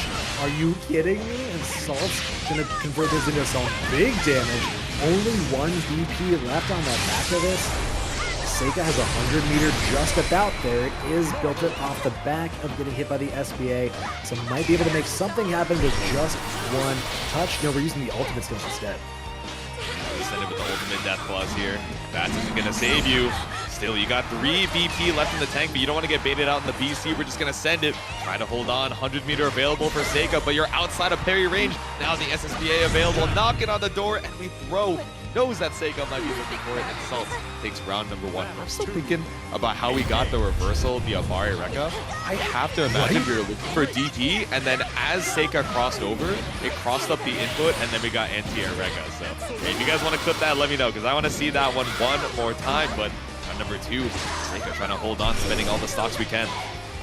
Yeah, we're down to 7-6 already, but we've gotten a lot of damage out for it. So very happy to spend them while we got them. Brave counter coming out from Saltz, finds the low, get the knockdown, keep pushing into the corner of the 6-6L. The Brave counter has to be spent from Seika. We're gonna challenge death? No, we're happy to block it out. Saltz, dang, you know what? You're gonna have to come to me a little bit more than this. Just your puppet? No. Oh, okay. No, you got me. Yeah, maybe I was a little hasty in my request. These things happen though. We're at 1 apiece. Yeah, I like the use of the ultimate death turn there coming out from Seika, right? Not using it for, oh, I'm gonna do strike throw on you and keep you in the mid screen. Instead, just keeping you locked down in the corner and then spacing out that Granblue zone with the Nier 5H. Really strong there. And also the Misfortune, gonna be able to buy you a little bit of time, but time bought back for Saltz. Finds the interrupt on death, trying to bring you over to the corner with this Rekka. Here we go, Rekka not earning that time, but the bravery counter does allow us to take the turn back. Now we got Seika in the corner. The ultimate DP for Seika saying, no, get off me. I'm not holding this right now. 8 stocks left for Seika. Do we have a chance to use them this round though? Saltz finds the neutral into the Rekka. We got enough for another ultimate skill, maybe? The frame kill DP? And the out from the ultimate fireball. Yep. That one's terrifying, right? Like, that's actually just like a checkmate situation with the 50% behind it. Like, I'm pretty sure I would assume it's active enough that, like, I promise. maybe you could spot dodge it if you're right at the end. Chat can correct me as well. And also, chat can congratulate Prada again for the 22 months. That tier 1, don't think I forgot. I got you, but you're forgetting about the 6-6M. Round start, Saltz just looking for that advancing level. I can't ever forget about any of Nier's tools. Such a complete toolkit, and it's really hard to keep track of all of them. There we go, though. Extending the combo with the diamonds. Good challenge from Saltz. Takes out Death with the far L. Now we got the Rekka to carry into the corner. Like you were saying earlier, that Rekka is such a strong tool for corner carry. Spending the SBA, because we got plenty of game to play left with life on either of these players. I like the usage. Ooh. With the JL on the way back down, we send it with the fireball and pick up with 6-6L right behind. We saw the flash from Seika. The startup is sniped out by the fireball. Saltz on set point. Yeah, playing very solidly so far. 6-6L approach. With Rekka into the corner yet again. There's that consistency in the game plan and like the solidness of the toolkit that you were talking about at the top of the set coming through there. The jump in and safe jumping the bravery counter in a hilarious kind of fashion. But Saltz taking a turn back. Hold on, send out the BC to go right through the death claws. Still got a decent amount of space for it though. Spending another 50 behind it, but we're gonna jump right over the ominous turn. Saltz takes so much space for this, and 100 meters still left. Yeah, didn't find the SBA after that knockdown, but will find it next time. No, going for the ultimate Rekka, gets through the assault and takes Seika down 2-0. That is how it goes. Saltz Man, just leveraging the meter, I think, really well, right? A lot of these times, calling out the timings of when Seika was trying to bust out on the defense. We saw it right there, right? Just space out on the ultimate fireball. Worst case scenario, you know, we're spaced out, and you are the one who has to try and make your way back out of the corner. And oh my god, the Eureka as well. So good, you know, safe as well. So we're just big chilling over here in the corner. And man, the super, of course, pumping out the damage that we need to seal it out. Yeah, the ultimate DP is a really great tool because you can throw it out kind of whenever you have a turn to expend and just see what happens, right? Yep. Like you can use it on defense as almost like a fuzzy, like, okay, something's coming out here. One of us is going down. Hopefully it's you. And if not, then the fact that you're safe means, okay, you spent 50 meter. That's not the worst thing in the world.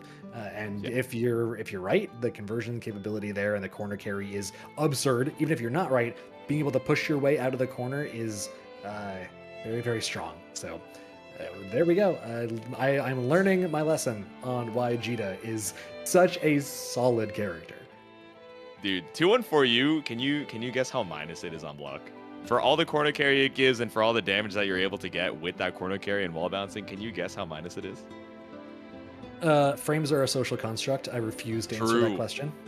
Very true. It's -4 for those of you in the chat wonder. I mean, I'm sure a lot of you probably already know this. Like, you know, it's a very safe move to throw out, a really good use of that 50 meter that secures Saltz's place in the Wynterise top 8. But we're gonna see who's gonna be heading in on the other side. We got Ktang versus SenpaiSpyder. We were talking about the Metera. We talked about the 2B, but of course, how could I forget the Anre, a character that, you know, I would be surprised to see as a counter pick immediately gain #1 against Ktang. Yeah, from what I remember, SenpaiSpyder often brings out the Anre in matches where the opponent also has good range. Which is sometimes some Narmaya moves definitely have that range, but also depends on how the Narmaya likes to play, like what parts of their toolkit they like to emphasize. But here we're emphasizing the damage with the SBA coming out swinging against SenpaiSpyder with a quick round 1. Yeah, what I like about the way that Ktang kind of navigates Narmaya, right? You know, it's easy to think, oh, SenpaiSpyder, you know, has so much range on these zoning buttons, has a dive kick as well, and the parry to try and keep Narmaya at bay, but Ktang is so tricky with the way that he sometimes, you know, tries to overextend a little bit and reaction check you with the dashes, you know, and able to avoid the BC as well, tries to get you out with the ultimate flip. SenpaiSpyder still holds on. He's trying to push Ktang away, using a lot of these cooldowns and resources just on trying to get space control. Going on the offensive a little bit, but Ktang finds the opportunity, spends 1 DP. Oh no, the ultimate's still not quite landing. Unfortunately not going to work out, but you don't need an ultimate behind that. The close, heavy, and the sword stance unsheathed. Ktang takes a quick game 1. Yeah, we're going to character select. The Anre, I'm thinking, might not have been. Oh, okay, did I just see SenpaiSpyder get back on the cab immediately? Okay, go to the Metera. Oh, okay. There we go. I was wondering if we're going to see the 2B versus the Metera here, but it looks like we're going to try and still lean into that zoning playstyle, but with someone that we're a little bit more comfortable with. Yeah, there's a lot to be said for comfort here. Also, SenpaiSpyder's Metera is extremely powerful anyway. There we go, we got some of these butterflies summoning the squad. Looking for an anti-air, didn't find it, but that's already do find the whiff punch on the toes. Ktang trying to dash forward. I really like that choice instead of the spot dodge. If you spot dodge, yes, you stay safe, but really what you want to do is try to be advancing. So mixing in both of those techniques, really important here against the zone. Ooh, the ultimate arrows, clean knockdown over in the mid-screen. Ultimate TP to try and get a little invul and some space, but SenpaiSpyder just going to short hop themselves right back out to the mid-screen. Yeah, the ultimate teleport really going from an Umewa to a Nani when SenpaiSpyder is super ready for it. Butterfly is coming down again. We've got the lockdown. We just need to play the patient game. We don't need to do anything special. Ktang wants to advance, trying to use the EXs for the range, but SenpaiSpyder ready for it. Says, yeah, I see you've got cooldowns, but I've got pink. And can you get through that? Maybe, maybe not.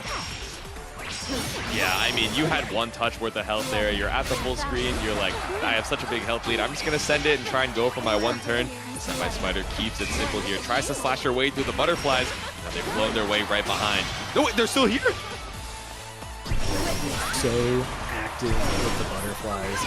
And there we go, the DP coming through for SenpaiSpyder, putting Ktang back at range.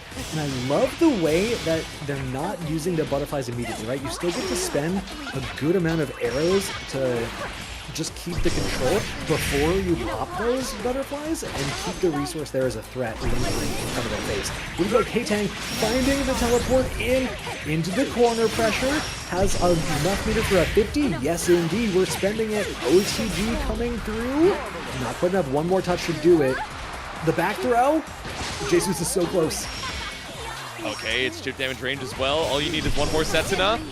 No, but knows you're looking for an immediate react to that blue screen flash.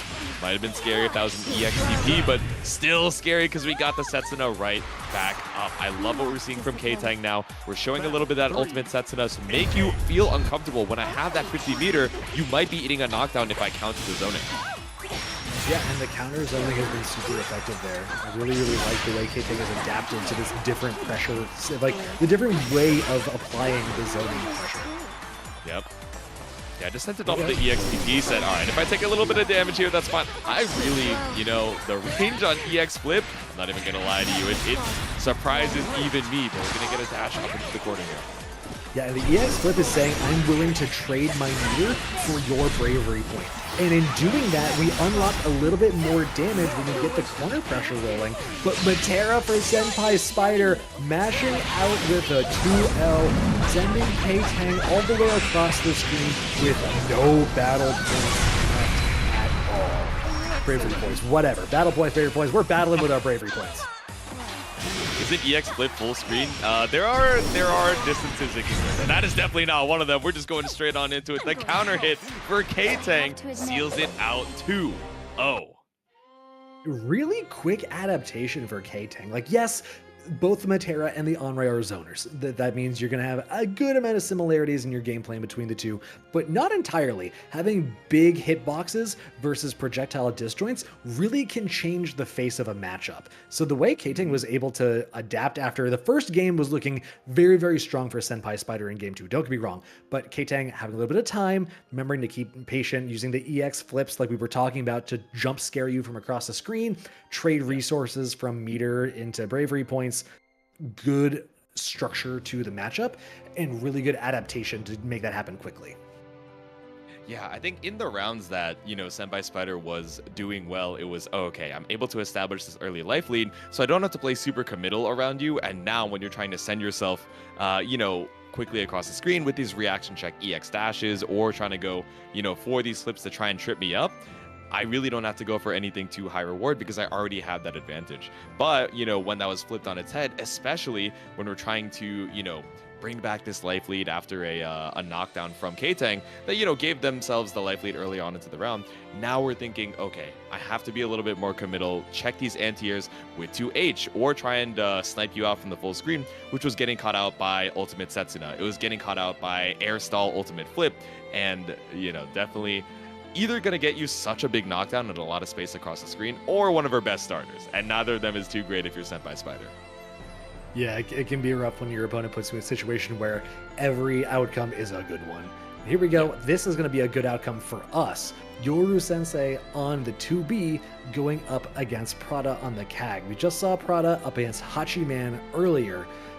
Really fun gameplay between the two of them. That was one of my favorite sets of the night so far, honestly. Not half of that was because of chat going absolutely bananas for Hachiman. But we'll see if Prada can make that happen again going up against Yoru Sensei. All right, another winner's side top 8 qualifier, trying to see who's going to be running into Ktang over there in that winner's side. But we are going to let the intros rock. Like you said, Yoru Sensei versus Prada, 2B versus CAG. See how this one ends up. Let me see who you like, chat. Anu, we got you on Yoru. I respect it. Pure Boy going for Prada. No escape at this range. Noob Cheesecake. All we can do is fight. Yeah, we'll see you in the top 8 as soon as you get there again. We're looking forward to it. Always fine to have you. Or always great to have you, rather. Not fine. Much more than fine. Here we go. Game 1 kicking off between these two. Yoru Sensei finding the first hit. Prada jumping out of the pressure. The BP expenditure coming through from Yoru Sensei into the back throw. Momentum delay in the air to try and keep things a little bit tricky. We got a counter hit coming through the Prada.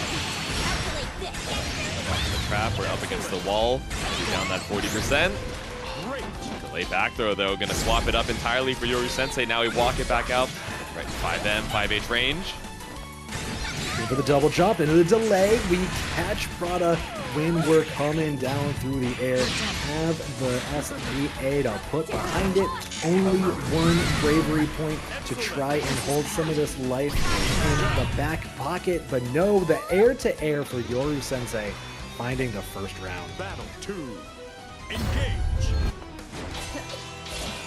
Out here, try and delay and see if Prada's going to do anything crazy. Stick out a preemptive far H counter poke, but it's the free run in. Now we're up against the corner. Yeah, we are playing strike throw to the utmost right here. 2 throws coming out early, and a strike catch for Yoru Sensei. Now Prada battling out of the corner, pushing Yoru Sensei way out of the corner back to mid-screen. But we find the 5M in the mid-screen, sending out the SSBA, nope, the SBA rather. Trying to find the zoning with the lasers to try and clean out the game. But not quite happening. There it is, jumping out of the teleport. The falling normal means Yoru takes game number 1. Sometimes that's all you need, right? You know, when you're a character that has the threat of so many different air stalls, you have the pod, you know, you have the double jump as well. Going for any of these anti-airs, while, okay, yes, we get so much reward off of it, we get a setup, we get clean corner carry, etc., you know, the risk that you're taking is eating this JH on one of the many ways that they're able to, you know, mix up their timing. So it can just keep you so locked down until, you know, you're at 1 HP, you're like, damn, eventually I gotta try and make my move, and then you get sniped out for the attempt. But let's see if Prada's able to bring it back here in game number 2. And we're going to the Beatrix. The adaptation coming through. The CAG, yeah, we got familiarity, but clearly we did not have the matchup in that one. At least that's how Prada is feeling. Switching over, trying to find something just a little bit different. The DP is coming through here, representing that early and often a good tool to make use of as soon as you can when this pressure is kind of crazy, but the 5L catching you anyway. Yeah, I like the idea of trying to go for the 2U to try and catch you on the run-up, but that Eltham Beatrix Witch is not working out, bro. Oh, no. We have the crossover character in 2B. We got the Eltham trying to fight for her life back out of the corner. The Beatrix hasn't really shown any particular strengths just yet. Has the BC, swaps the sides, and finds a clean end here with the 2H. Yeah, big conversion here. There's that Beatrix damage we all know and maybe not love. Momentum adjustment from Sensei. Are we getting caught though? Yes, we are. Prada gonna be looking for the chip out now? Maybe just look for the throw. No, Sensei's teching it. We do have a full eater here for Sensei, but no. Prada finds the last touch we need with the EX. Battle 2. Thunderbird, the dive kick straight out from the top rope here. Right on the board for Prada. Let's see if we can hold on. Tries to tie back up here with the riding free, but big chillin' on the other side. Just passing by like ships in the night. There we go. Through with a dive kick again. Wall bounced for the extension. And we find a throw on the landing. Sensei down real low. This is definitely danger zone against a character like Beatrix who can pump the damage out even after the nerfs. Nope. Yep. Going for the pod delay again, but we find the 2H on the jump in crossover yet again. Prada had the time stop, but couldn't quite convert the way we wanted to, but dashing in, sliding under, stealing the round like a smooth criminal. That was crazy. I'm not going to lie to you. We just send the ultimate riding free because unlike the others, you know, it's not, oh, low check after she travels the entire distance. She is a moving low hitbox. So, you know, something that is a scary reaction check even with the blue screen flag. Luna Good Gal is crazy though. I'm not going to lie to you. It's incredibly accurate, but at the same time, it's kind of crazy. I don't know how I've never heard that one before. Well, have you really never heard that before? I've heard Soul Good Girl, but Good Gal, Luna Good Gal Luna is a little was crazy. like day one. Someone good doesn't spend nearly enough time on the Guilty Gear subreddit. I definitely spend time on other places online that similarly, or if not worse, brain rot me. But that being said, running away on the HP, we got 50% already down from Prada, but finds a clean jump in. in on the anti-air from Yoru Sensei, but still lets the DP rock. Spending the ultimate is Sensei. Leave it corner pressure. We got the ride the lightning in, but nothing happening so far. Throw is teched. Corner pressure going back and forth, but Sensei finds the touch and neutral. Not going to be enough for the SBA, but we are going to send out the pod ultimate just to hold down the neutral, keep you in the block stun so we can pull up for a strike throw and take a round. All right, set point Yoru Sensei. I know the Beatrix has been working out, but playing a little bit slower now, right? Just staying right out of range, you know, this 5M, 5H, straight to the whip punish area that you're trying to catch the neutral jump JH, but no confirm. You spend the BP, now we're trying to play that patient game like you were saying, jumping over the ultimate from Prada, playing this neutral as if we can play the zoning game, the patient game. Let Beatrix be ignorant. I'm going to be patient. I'm going to be solid. Find the JH with the pod. Convert with our meter with the SBA. Take the round. Take the game. Take the set. Yoru Sensei 2-1 over Prada. That was a really good adjustment with the Beatrix. I definitely like the look. I think that was a good choice, but Yoru just kind of edging out Prada in the end of it. That is how it goes. I like the swap over to the Beatrix, you know, showing us the character is still quite strong, still got some belligerent ways to try and make her way in, but I think when Yoru Sensei definitely slowed down the pace a little bit, decided, okay, you know, this is definitely a different play style than I had to work with for game number 1, so let me try and slow it down, try and catch you on that approach, and, you know, have you spending those cooldowns, spending those EXs, and then being minus in my face.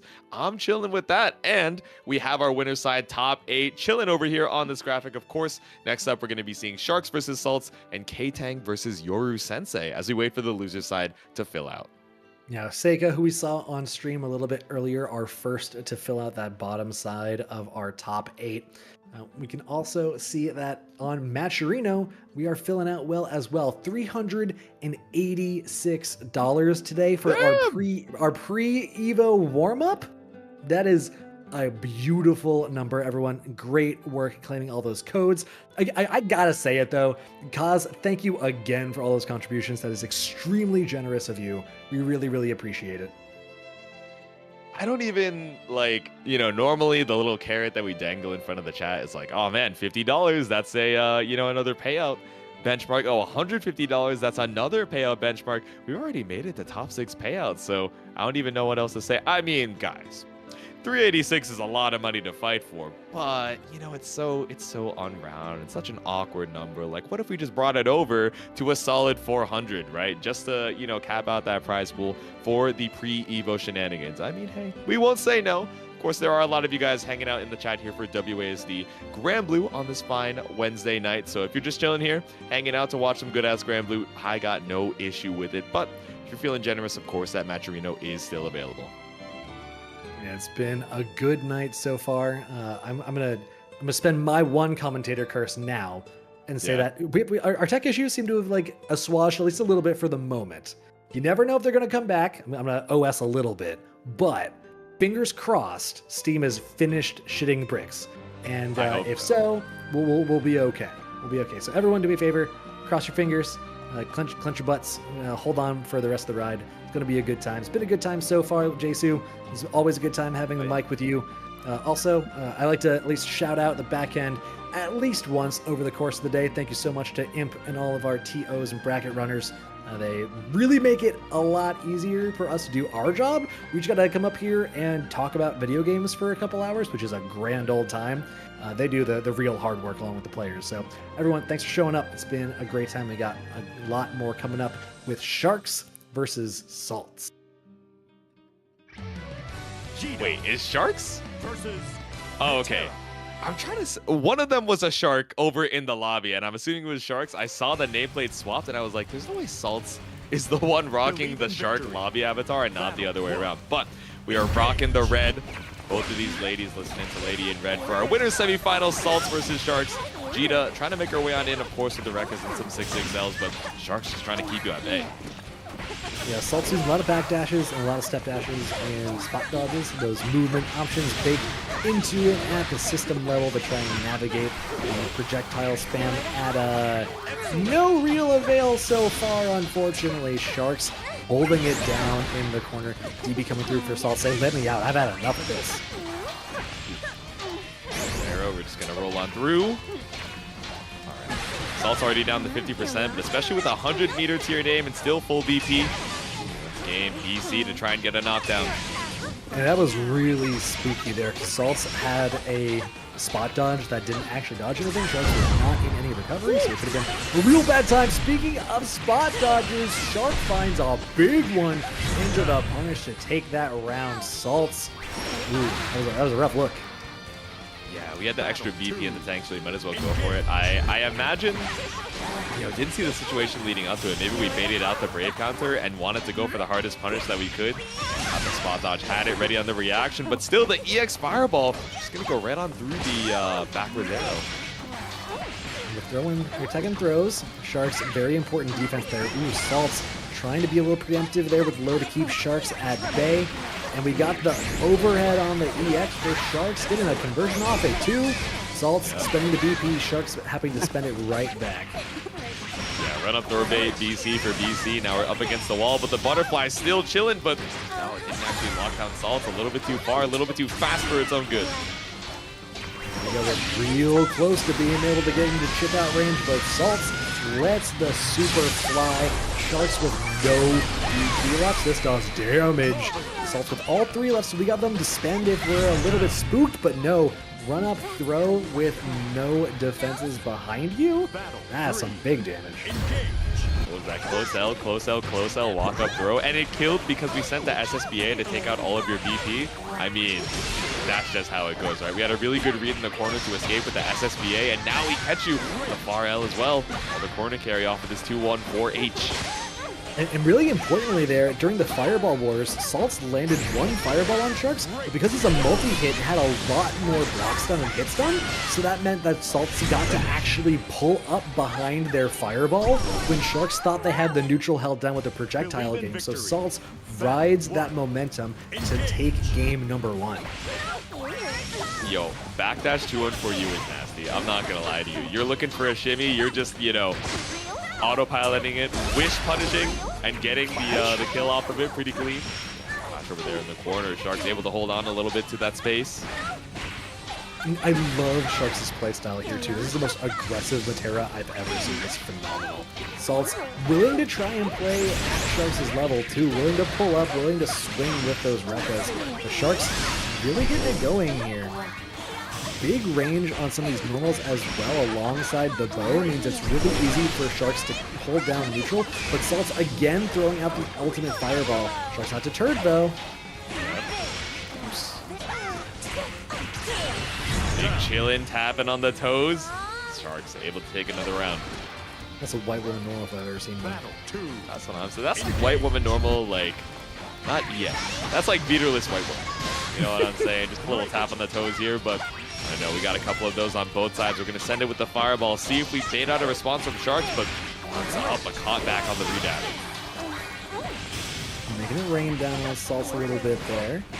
Oh, we're just pulling up while we got the butterflies holding down the mid-range. I love Sharks' aggression here. Trying to eat up Saltz, but a little salty if you spend too much. Has 100 put behind this if they want to. No, going for the set play instead. Sends out a butterfly, flying right past, run up, throw, strike throw from my zoner. More likely than you think.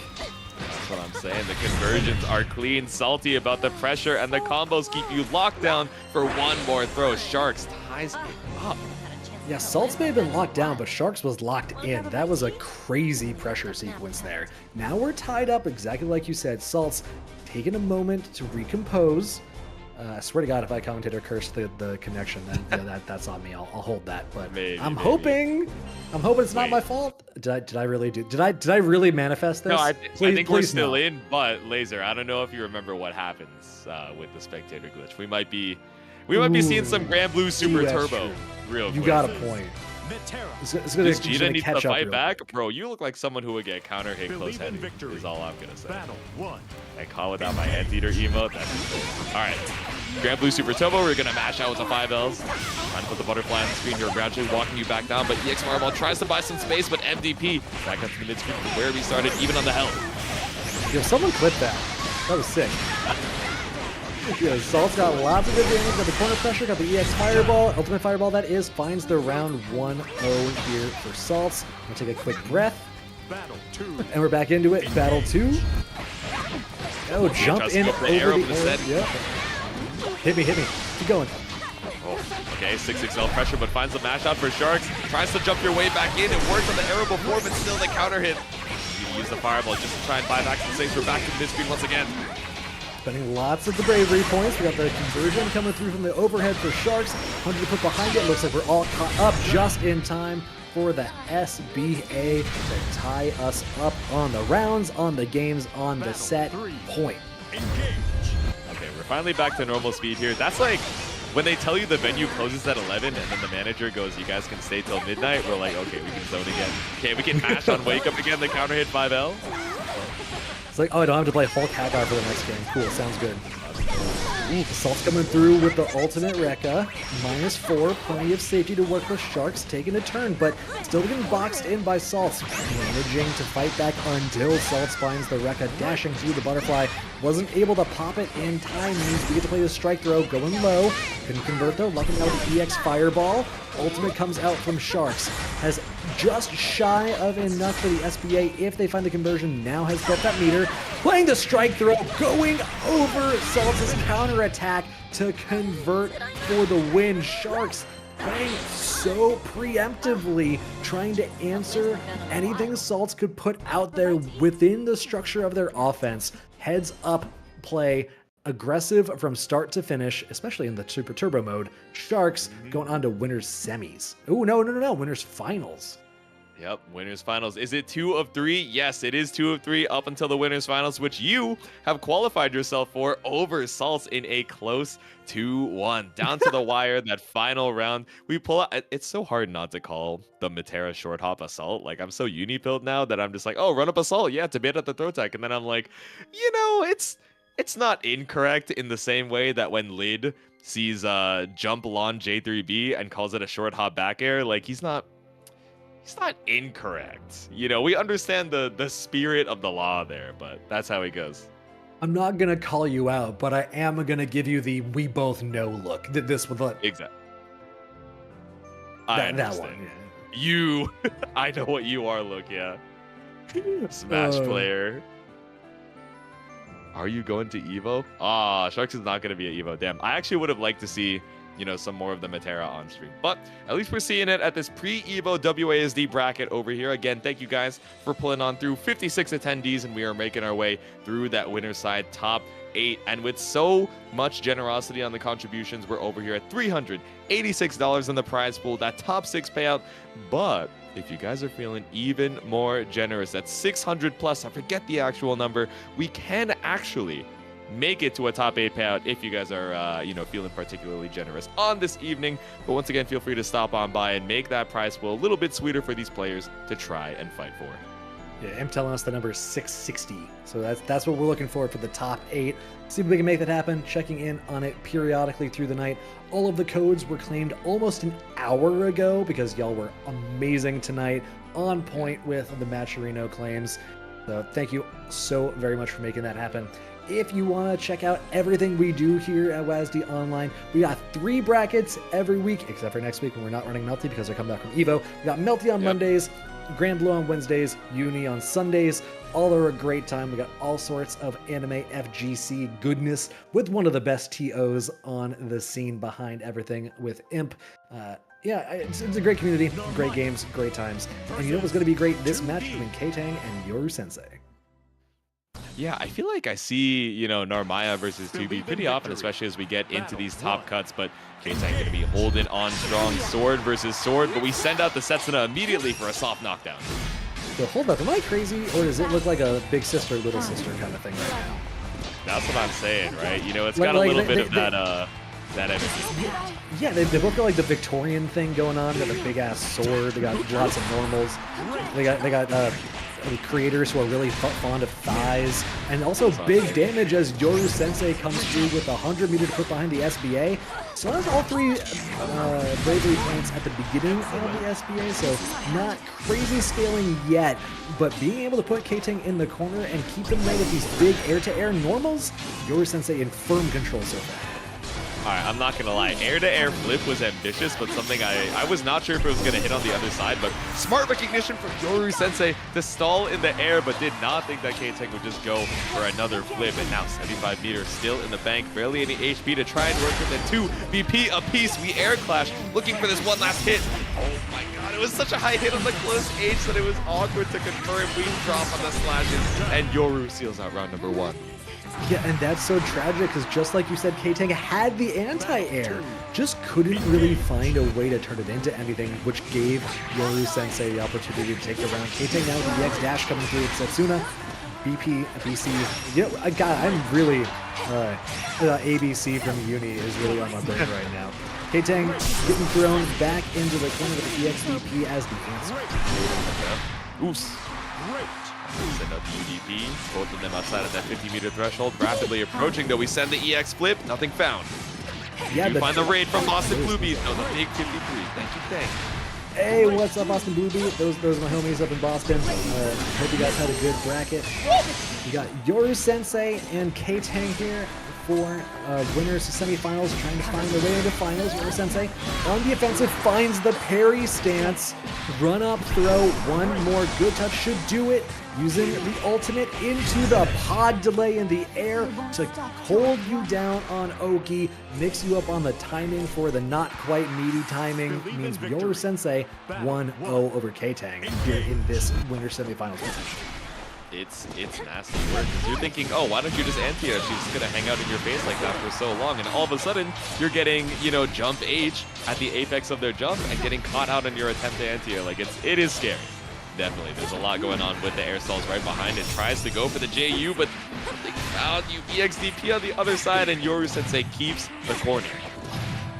Yeah, Ktang trying really hard to fight out there with the flip, but nothing happening. Yoru Sensei playing some good strike throw. Ktang taking a turn with the ultimate, and Yoru Sensei responding in kind. I don't need this meter quite yet. I have plenty of damage with my strike throw. 80 now built up. Ktang almost there as well, has 85, make that 90. We're spending our bravery points back and forth willy-nilly. Just one more hit now for Yoru Sensei. Meter P's loaded guns on both sides. We send it with the 5H. We're in chip out range now for Yoru Sensei. Yep. Setsuna ultimated. Now we're going for the ultimate DP for Yoru Sensei. It's a multi-hit, so that may have been a chip out even if it didn't land. Yoru Sensei now on set point. Ultimate DP able to seal out the round. Now we got the ultimatum for Ktang. You gotta win 2 in a row before Yoru takes 1. Stay alive, and the winner's side sends it on the slashes. Yoru Sensei just gonna BC out. I never see Ktang just blocking on Yoru Sensei going for the jump in JH. That's the respect that you've conditioned into your opponent when you use the pod delays so many times to such good effect. Yoru Sensei is making great use of the long normals, dashing in. There's that pod delay JH we've been talking about so much. It's such a strong tool. It can make anybody up at any level. SBA now gonna steal out one of those bravery points out of Ktang's inventory. A little rough right now. Only 1 VP to your name. So much meter, but barely any health. Yoru Sensei sees a little bit of chip and one more throw to seal it out. Nothing found off of the U flip. No diamonds to your name. We gotta bet it all. And you're in strike throw range. You have no bravery points left. So if Yoru Sensei can find a way to just lock you down just like that with the jump in, the 5mm all the way into winners finals for Yoru Sensei. It's so tricky. And I mean, I think Yoru Sensei was doing a really good job of catching out the options that Ktang was trying to lean into at any given point in the match, you know, trying to look for some of these anti-airs or these dashes where like, okay, I don't want you to be in my face because I really want to leverage how strong this 5M and this JH range is at keeping you out. So using the BC, being fine with spending the, you know, brave points immediately, knowing you're getting it back because didn't really feel super pressed to use any of those 2B ultimate skills. And then when we were trying to contest on the ground, obviously it's not going to be a button-to-button conversation. Ktang trying to look for these EX Setsunas, these ultimate Setsunas for the knockdowns, and then all of a sudden, we're going back into the air to go for the full whiff punish. So, going into this, guys, knocks you down into the loser's side. Yoru Sensei against Sharks is going to be your winners finals, but now we get the loser's side set up. We got SenpaiSpyder versus Prada, and Inochi versus Seika. Yeah, lots of names that we see here time and time again. Very strong players, very consistent with their ability to convert into top 8 finishes. I believe next up, going to be Prada versus SenpaiSpyder. Now, we've seen these two play each other time and time again. They got a lot of experience against each other, which means it can be a little interesting which characters they bring out from the get-go. I think I've mostly seen Prada play the CAG in this matchup. SenpaiSpyder, I think you're right, has been mostly on the 2B lately, but against CAG, I kind of think they favor the keep out. Yeah, it looks like they're loading up the Metera. All right. Sticking with old reliable here, looks like we're going to be seeing, zoner versus tricky kind of mid-range character matchup. It's so hard to try and, give Cagliostro this particular archetype, right? Because obviously, depending on who she's going to be running into, I feel like against Metera, it's hard to... That's the Beatrix, never mind. Though. Right. I mean, it worked out the last time that we saw Prada on stream, but it was after the counter pick, right? So it didn't have a ton of time to warm it back up. So sticking with the Beatrix for game number 1. Top 8 loser side, SenpaiSpyder versus Prada. Wait, is this Eltnum or is this Nines from BlazBlue? That's a great... It feels like both, right? It feels like if Nine had a palette for Eltnum, it would be Beatrix in this current outfit, but just going to anti-air DPU straight out of the sky. Yep, dive kick answered with the bravery points. SenpaiSpyder in the corner yet again, though, even after both a BP and an ultimate skill expenditure. Prada with 100 to put behind this. I assume we'll see it? Yup, spending the BP first, extending as far as we possibly can. And this damage is insane. Striker range for sure here. Now, SenpaiSpyder going to try and set down the zoning game. Slow this down, because if SenpaiSpyder gets on you one more time, you will explode. Scary. There's a lot of meter just gradually building up in the tank. Of course, you're looking for the walkback, right? So that meter generation a little bit slower than maybe other characters, but a straight hit on some of these arrows, able to block in time with the full screen. And down to no BP, Prada sending it with the EXDP will take the first round. Very, very bulldog gameplay from Prada there, right up until the end. And at that point, you only need one more hit, so you're perfectly happy to play it slow and patient after you've already gone completely sicko mode to take your opponent down to 10%. Still a lot of left. A lot of health left in the tank here. Tried to go a little crazy with the run-up throw, but SenpaiSpyder just walks it back out. But caught on the walkback. That's ultimate riding free once again for the hard knockdown. Out of the corner. Yeah, had a really good reaction there. He was getting out of the corner to try and walk back to keep SenpaiSpyder boxed in. Even if it's their turn, the positioning is maybe more important against the zoning matchup. Here we go. We have 100 put behind it again. Spends 1 DP. You might as well. You're going to get it back as soon as you let this rip. Put it down to 1, maybe in striker range after 1 or 2 more interactions. SenpaiSpyder spending the last diamond to get out of the corner, buying 1 back to the SPI, but no, it didn't land. That is a heartbreaker. Might have had you in throw range, if not lethal, but I gotta play for this one last hit. Prada just looking for the 50% to come up, threaten that ultimate riding free, so SenpaiSpyder sees that in the top of the screen, trying to seal it out before you get the chance. 50 available for Prada, and what did we say? The ultimate riding free takes game number 1. And that was a hard-fought victory. Prada really down to scrap that entire time. SenpaiSpyder putting up a really good defense for a lot of that, but it is a rough time when Beatrix is up in your face like that. I really want to point out the way Prada was keeping SenpaiSpyder locked in the corner, even if it meant having to give up a little bit of space in order to do it. I'm perfectly happy to back up a little bit if it means that the net difference is your opponent stays closer to the corner than not. Now we see SenpaiSpyder switch into the Anre. Yeah, maybe a little bit more comfortable playing in kind of this mid-range. Of course, we think about the huge sphere giving you that full screen presence, but I don't know, maybe wanting to scramble out a little bit more with that parry, just a little bit better on the defense. EX coming through for SenpaiSpyder, trying to push Prada back, but the riding free just gets us in immediately after we're pushed out. SenpaiSpyder has 100 here if we want to get crazy with it, but nothing quite yet. Prada with the knockdown. Throw is tech, but the 6-6L is not blocked. Prada doesn't even need to put the meter behind it. Now on set point for a quick set so far. We just straight up sent it, looking for the 2L to try and catch something greedy out from Prada, but instead, just right outside of your face, looking for these awkward delays and pressure to catch you out. The riding free just gets rolled on through. Great roll for SenpaiSpyder with the throw behind it. Another one, keep the pressure going. Trying to keep the zone control. Stepping through here for Prada, though. The back throw. No, we're actually just going to go for the forward throw. And SenpaiSpyder is just playing grappler mode here. Ooh.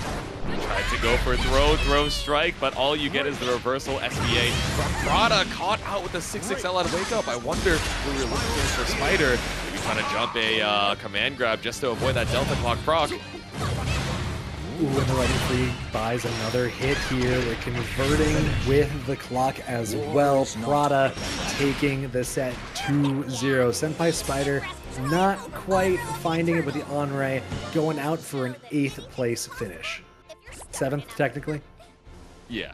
Out at number 7 over here at WASD Granblue, but damn, that is how it goes, right? I like what we're seeing from Prada, where it's not, okay, we're going to stick with old reliable, and then if we want, you know, maybe we swap back over to the Cagliostro, or swap back over to the Beatrix or the Siegfried as these kind of counter picks, immediately thinking, okay, what is SenpaiSpyder's pool of characters, right? Of course, we have the Metera, we have the 2B, we have the Anre. We're trying to play this game plan where it's not, oh, now I have to fish with a character that has tricky mobility, but not the fastest in the game to try and get these, you know, confusing knockdown situations. Instead, we're going to have a character, or we're going to go in immediately with a character that is fully front-loaded on getting into your face in any way possible. A lot of times, only seeing it off the riding free, really didn't see any Thunderbird there, but we are going to be seeing the other side of top 8 losers. We got Inochi versus Seika with the Zeta. We are not mirroring today. Ooh, I love this choice. We saw earlier in chat Seika saying that they also have a Zeta, that they are trying their best to defeat the Nier cult allegations.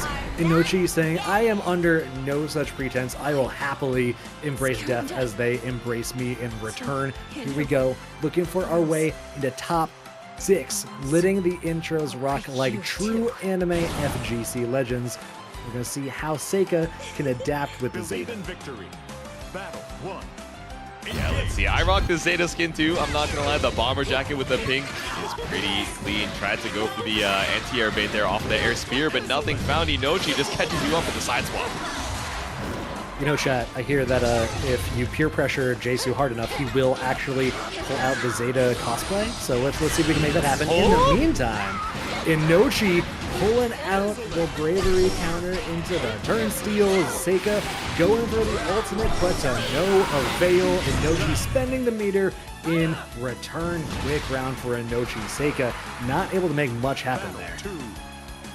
Had Jeeta do the cosplay, guys. We're theory crafting, we're fan fictioning over here, and Seika, I know, is trying to think of a fan fiction where they're able to escape. That's funny that we got the Oski clan tag on Seika right now, but we are pulling up 6-6H up against the wall. It's a one-touch, blocks the overhead on the JU.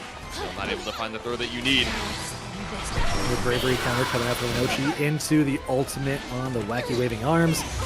Really good way to just keep the pressure going and really reverse the pressure quickly without a whole lot of investment in terms of safety. Now we're back in the corner. Only 3 stocks, but only needs a couple. 2 left. Seika trying to find something with a dive kick. Spending the ultimate for the fireball. The DP is ultimate for Inochi to take that round. Seika, I'm very curious to see if we rock the Zeta once again or not. Yeah, it's terrifying when you're up against the corner. You know, your Zeta, you have 100 meter, no health to your name, so you're really just trying to escape. Oh, how can I go for air spear? How can I get a knockdown? At least back to the mid screen with the beam, but you know, she's so aware of the resources, says, all right, I'm chilling. I'm going to wait for you to do something reactable and then pull up when you have no more resources left. We send it with the H follow-up on Perry, but instead just brought right back down to earth. We'll go for the setup behind the ultimate arms, but nothing happening. Seika jumping out of it. Now we find the E-Axe thrust. The dodge on the BP, though.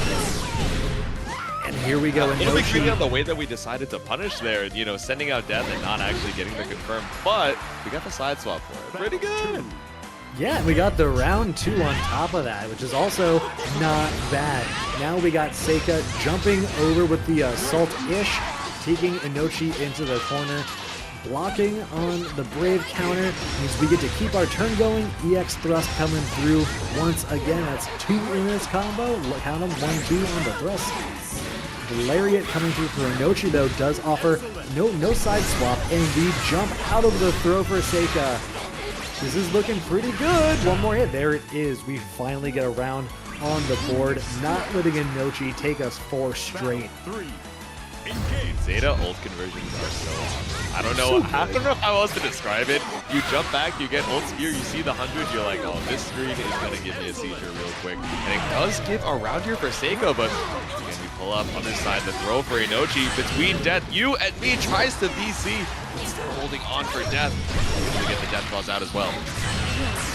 Holding on for death sounds like a millennial as Inochi takes the last round needed to find their way into top 6. Seika, I like the Zeta look.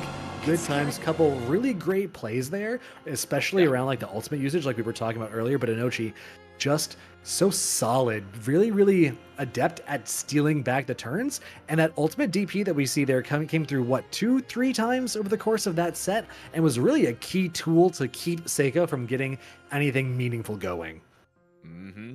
Yeah, I think when Seika was able to get the corner situation against Inochi, you know, we were doing a good job of leveraging the 2M, the 2U as well to try and play, you know, that Granblue zone and catch you out on the pokes, but especially in the mid screen, you know, and especially when Inochi, of course, had her own turn as well. I think she was doing a really good job of both playing around the parry and also playing around the jump back ultimate spear, which is an option that we saw a lot from Seika. We're like, oh, right, we have so much meter, but this ultimate parry isn't going to give me too much more off of just EX in an attempt to try and escape, like aside from the force cinematic. So let's try, you know, bait out a run up throw, bait out a 6XL, and get the most that we can off of the ultimate spear. But again, Inochi just one step ahead. And like you said, steps on into that top 6, makes it into the payout and that money as well. But if you guys want to bring Seika over there into that payout, of course, it's $660 for that top 8 payout. I know it's a bit of a stretch goal, but we have made it before. So if you guys are feeling so generous, make sure to stop on by as we head into the other side of losers quarters. Who do we have up next, Laser? That is going to be Saltz going up against Prada. Saltz on the Djeeta, if I remember correctly, and Prada on the Cagliostro. Going to be a time-honored tradition between these two clashing. People we see, you know, kind of in and out all the time.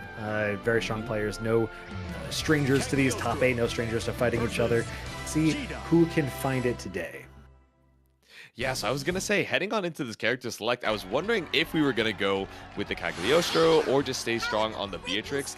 Now that we're not going into a character that is, you know, just trying to play that zoning game and crumbles as soon as you make your way on in, maybe going back to old reliable and saying, all right, let me be familiar with the tools that I know, rock it out with these tricky setups, and have something to be able to bait a lot of these reversal actions. So, losers quarterfinals once again. Let the intros rock. We got Prada versus Saltz. Prada rocking the prismatic book. You love to see it.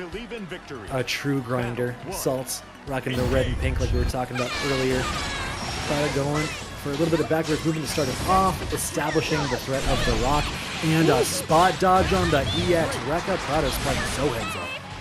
Nah, that goes hard. I'm not even going to lie to you. Immediately ready for the Rekka there. Full punish off of the counter hit. Now Saltz the wall here. That mid-screen conversion not going to get you too much, but it's 2 for you. Going to buy you back a lot of space.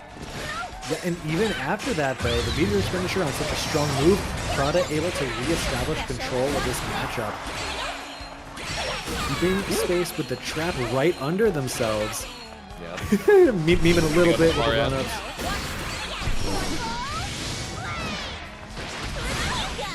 Got the ultimate Rekka coming through for Saltz and the ultimate trap for Prada. We're getting rid of the trap by clearing the toes. Prada just playing space control, trying to play the mid-range. Spot dodge on the rock comes through. And we get the run-up approach. Saltz has an opportunity here. Prada caught down a little bit, but now we're running up, trying to push us back into the trap.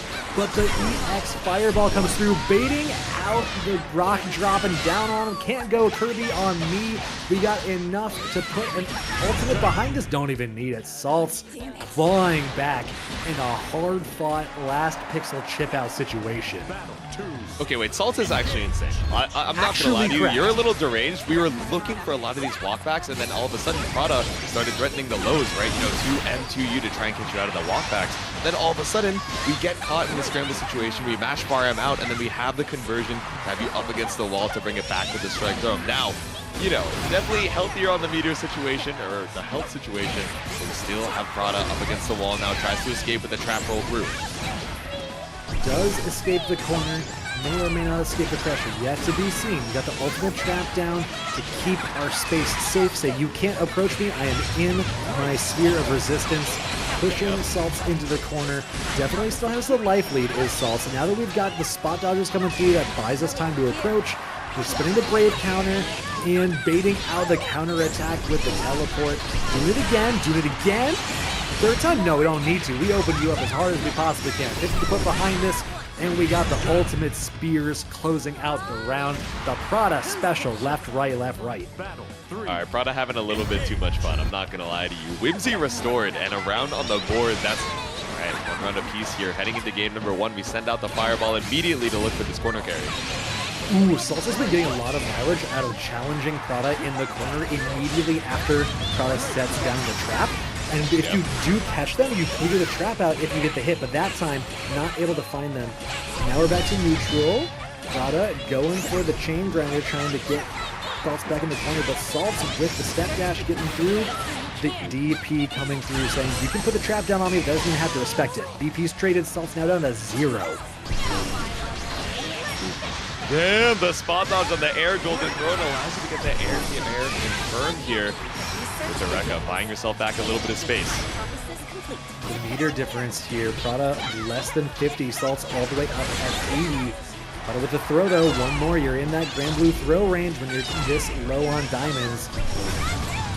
Oh, the ultimate, traded for an ultimate DP, so Saltz can stay in control, converting with the ultimate Rekka. Prada taken down after being in control for most of that match. Saltz 1-0. Believe in victory. The blue for blue, the B to B. This DJ set gives a game here to Saltz here, but still, lots of time to try and fight back out. With punish, far M into the Rekka. Now we're up against the wall. Now we got the side switch coming through with a back throw. We got the Byakuya setup. We got the one on top, the one in front. Like, what are we supposed to do here? Use the bravery points? Yeah, that makes sense. And block the golden throne so we can carry you all the way into the corner. 6-6L to keep the pressure going. Spot dodge. But again, we're striking at the toes to keep Prada on their toes when they try and put those traps down. Saltz with the SBA rather. Not going to be quite enough, but a lot of damage pushed here. Prada in one-touch range. Kills, we're immediately sending out the BC. If anything kills, I might as well use my resources. Right, like a champ, but still gets caught up by the EX Rekka. Dude, we had Web Prison over in the corner. The Djeeta brings you over, and all of a sudden it feels like you're trying to escape the wall against like High. You're like, dude, how do I escape? Just able to cycle so many plus frames up against the corner here. Now, the round for Saltz, set point here in losers quarterfinals. And Prada cannot keep the double traps on the field. Saltz is challenging every single time with such a high conversion rate. Now we got the combo in the corner. Can we put the SBA behind it? Now we're saving it for next time. Oh no, we're saving it for the ultimate skills. The ultimate fireball lands, and Saltz closes out the last round quickly, trying to speedrun their way up into loser semis. Prada going down. Dude, it's a throw bait. It's a great starter. It only costs 50 meter. Ultimate fireball to seal it out. It's poetic justice here as Saltz moves on into losers semis. Prada still in the payout, but out at number 5. Man, a lot of really good rounds where we were just keeping Saltz on their toes, but you know, once the shenanigans were out of the way, Saltz just able to hold on strong. That bait on the DP too. Right? The wall with the Rekka. Dude, you just died. I like the two things I want to point out there. I guess 3. First of all, Saltz, that mental fortitude was insane. Just was not shaken. Had so many huge comebacks. Just like Shadow Royalty is bringing us back with 61 people on the raid. Shadow Royalty, thank you so much. We really appreciate it. Hope you had a good stream over there. Right now, we are just finishing up losers quarterfinals of our Granblue Open number 28 here at WASD Online. Hit the match arena. We have all of our codes already claimed because our community tonight has been of the utmost capacity for generosity. We got $386, looking for $660 to pay out all of top 8 if you feel the generosity flowing through you. If not, we're simply happy to have you around watching these good-ass Granblue games with us tonight. Yep.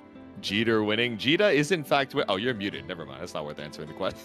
But yes, Djeeta is in fact still over there in the bracket. Took it 2-0 to move on to loser semis. And now we got to fight out for the winner to see who's seeing Saltz over there on the other side of loser semis. Next up, we got Ktang versus Inochi. I believe, if I'm not mistaken, this is the Midwest team kill, the Narmaya versus the Nier.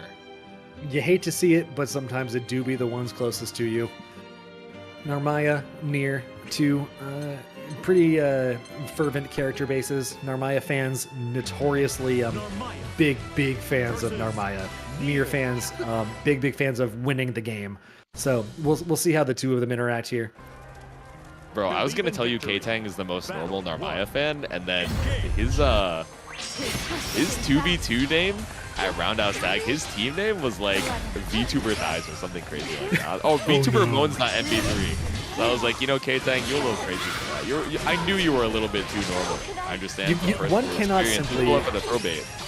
Yeah, one cannot simply play Narmaya and not let their freak flag fly a little bit. Same. Ooh, yeah. Run up. Throw cone up again. Deep throw. Yep, 60 will try and keep things going. Throws tech this time. The little delay on the falling ultimate means the anti-air from Inochi not quite managing to find its mark. Now Ktang going to get EX to extend just a little bit more. EX after EX extended. We got the cooldowns waiting to come back. Which means Inochi takes the turn. Go walk it out. Go for the EX flip. Nothing found. Inochi just walks it back 100 meters still to her name. One hit into an SSPA confirmed should be enough. No, but we're keeping the pressure on. Ktang trying to put too many gaps here unless Inochi looks for the parry, looks for the throw, and caught out with the ultimate flip. Such a good option to close out rounds. You know, going high when you're blocking low, it's so quick, so it's hard to react. You really got to be looking for it specifically, and when you're trying to just stay alive with the strike throw, it can be really hard to do with that. Ktang now taking death away off the table for a little while. I guess the second or third time that they've been able to do that just with a quick short 5L. And here we go, the DP coming through for Ktang as well. Inochi still on almost 12 full cards this late into the round is crazy. Ooh, empty low off the ultimate death clause. Got it in the corner. It's not the most damage in the world because the confirm is a little awkward, but the confirm is clean off of the anti-air. Resent it with the ult crescent moon, and that's good night for Inochi in game number 1. Yeah, that's 2 rounds in a row closed out with the ultimate teleport for the overhead. Crazy move. She needs it if we're to believe those in chat. Are we Narmaya apologists? That's allowed. You can downplay your character if you want. I just want to be clear that what we're doing is what we're doing. Yeah, we got to be real with it over here on the commentary desk. You know, we're out here cursing players, trying their best to make it into this top 6 payout and even further beyond, and all of a sudden we're like, this ultimate crescent moon might be pretty good. Yeah, it turns out that move might not be bad. Oh, we're going super move? All right, cool. Nier coming down, trying to do deathy things. We got the waving arms in the corner. We got the SBA. Ktang going down for a perfect for Inochi in round 1. The asymmetrical speed up on the super is so good. I gotta be 100% with you. No, but we're sending it to M with punish by the EX sensitive, but still not gonna get you that much off of such a spaced out knockdown. We send it with the EXDP, but Inochi with a full confirm over in the corner should be enough to kill. Off of the next hit, we got Raging Strike right behind it. Slow it down just a little bit off the ultimate death clause too. Ktang fighting back though. We're spending the bravery points just to extend this into the corner so we can get the corner carry. That's really what we care about here because Inochi at their strongest in the mid screen and the corner pressure do not want to give them any chance of putting you back in the corner. And the ultimate teleport to close the round out again puts Ktang at set point. Alright, one more round between you and that loser semis takes this guy here. Great jab to take out Death, yeah. Oh, the 2H counter hit for Inochi is a big starter. Not a lot of meter to put behind this yet, but does have a lot of stocks and nowhere that's getting taken out by Ktang again. 4th or 5th time we've been able to keep Death at bay. Now the DP coming out for Inochi to turn the tables yet again. Approach for Ktang stymied immediately, but we're taking death out again. Only 2 stocks and not available right now. You have to kill this conversion just with normals, and Inochi finds it, tying the series up 1-1 without death at her side. Very heads-up routing. Inochi big chillin', we're big living, we're going for the jump in of our own. Really not looking to get too much off of it. A high hit on the JH, but still so much space taken. EXDP to fight back to the mid screen. Trying to teleport, Inochi having none of it. Immediately spends the brave counter. Death from above. Not finding anything, but Ktang gets opened up. There's 100 to put behind us if we so desire.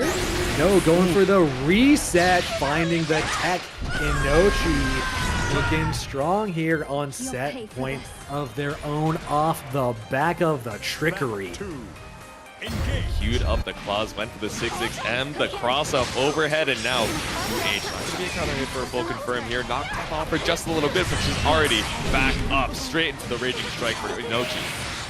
Yeah, way too many stocks here to be a win condition for Ktang at this low health. Opened up again.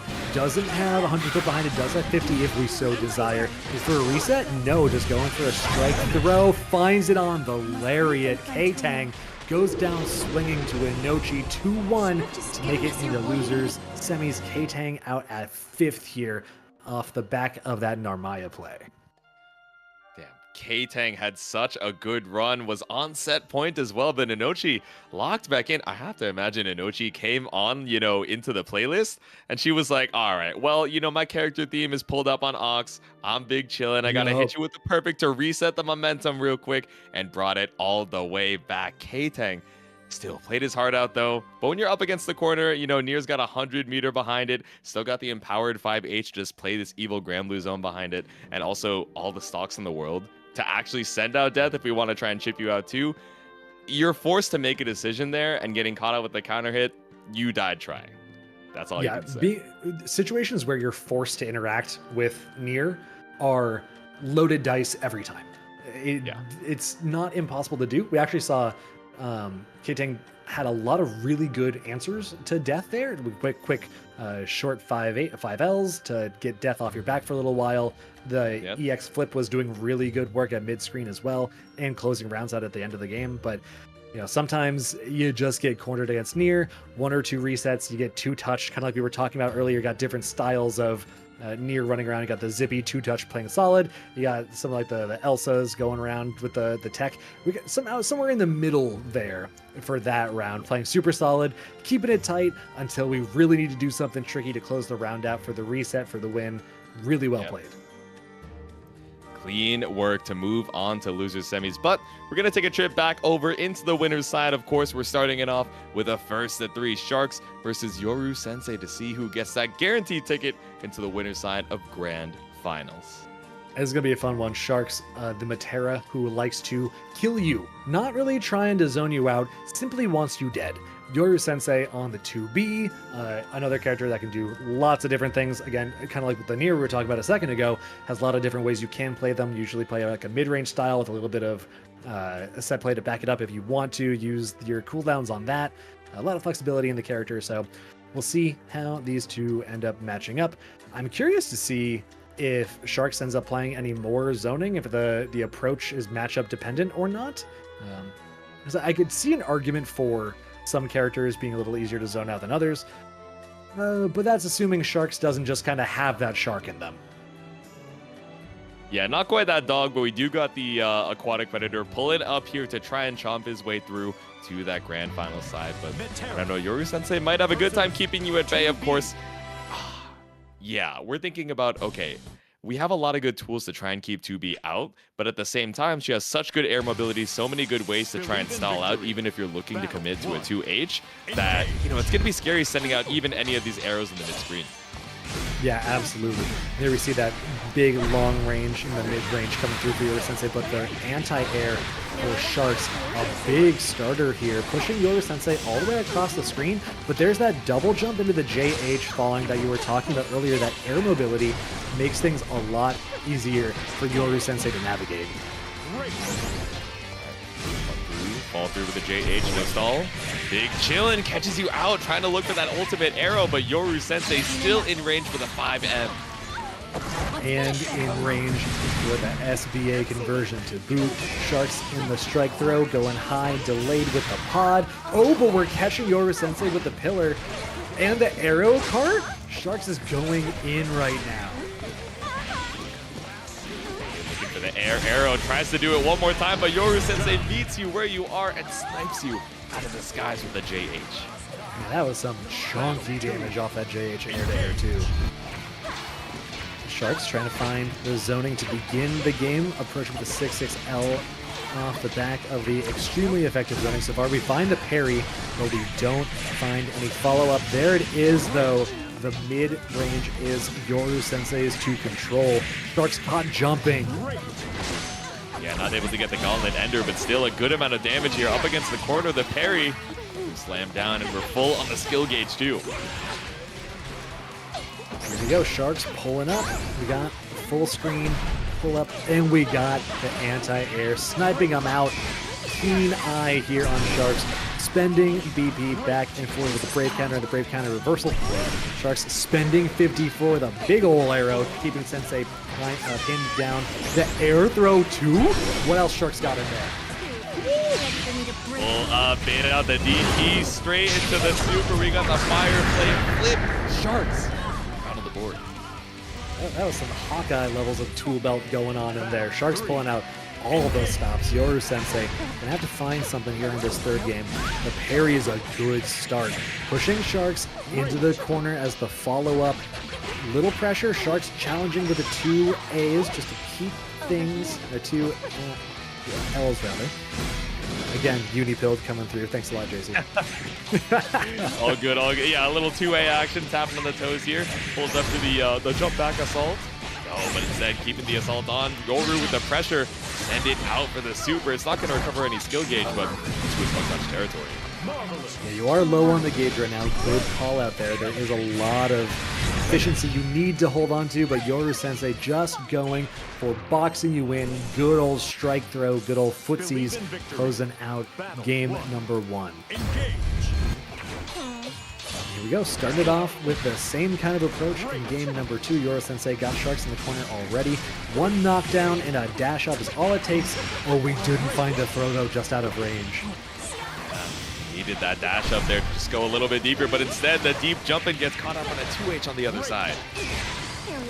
Spending the resources to get us off our back. Oh, good approach though from Sharks. Can't convert into anything, but that's fine. We're just keeping Yoru Sensei boxed into the corner. Trying to challenge the jump outs. We've seen Yoru very fond of going into the air because of those tools we talked about before. The confirm though for Yoru, strictly playing footsies. Calm neutral, finds the conversion, trying to push Sharks all the way across the stage, pretty close to it too, until Sharks finds a way out. Up against the wall, spot dodge on the double arrows. Lots of meters spent to try and get an advantage here, but Sharks out of the water. Yoru with a clean anti-air stall. We catch out the attempt at the BC. Yeah, that BC was supposed to be a wake-up option. Yoru going into the air at the last possible moment baits out the BC to close the round out. This is Winners Final, so it's a first to 3, so this is not set point. But Yoru Sensei wants to keep this momentum. 2-0 is so much stronger than 1-1.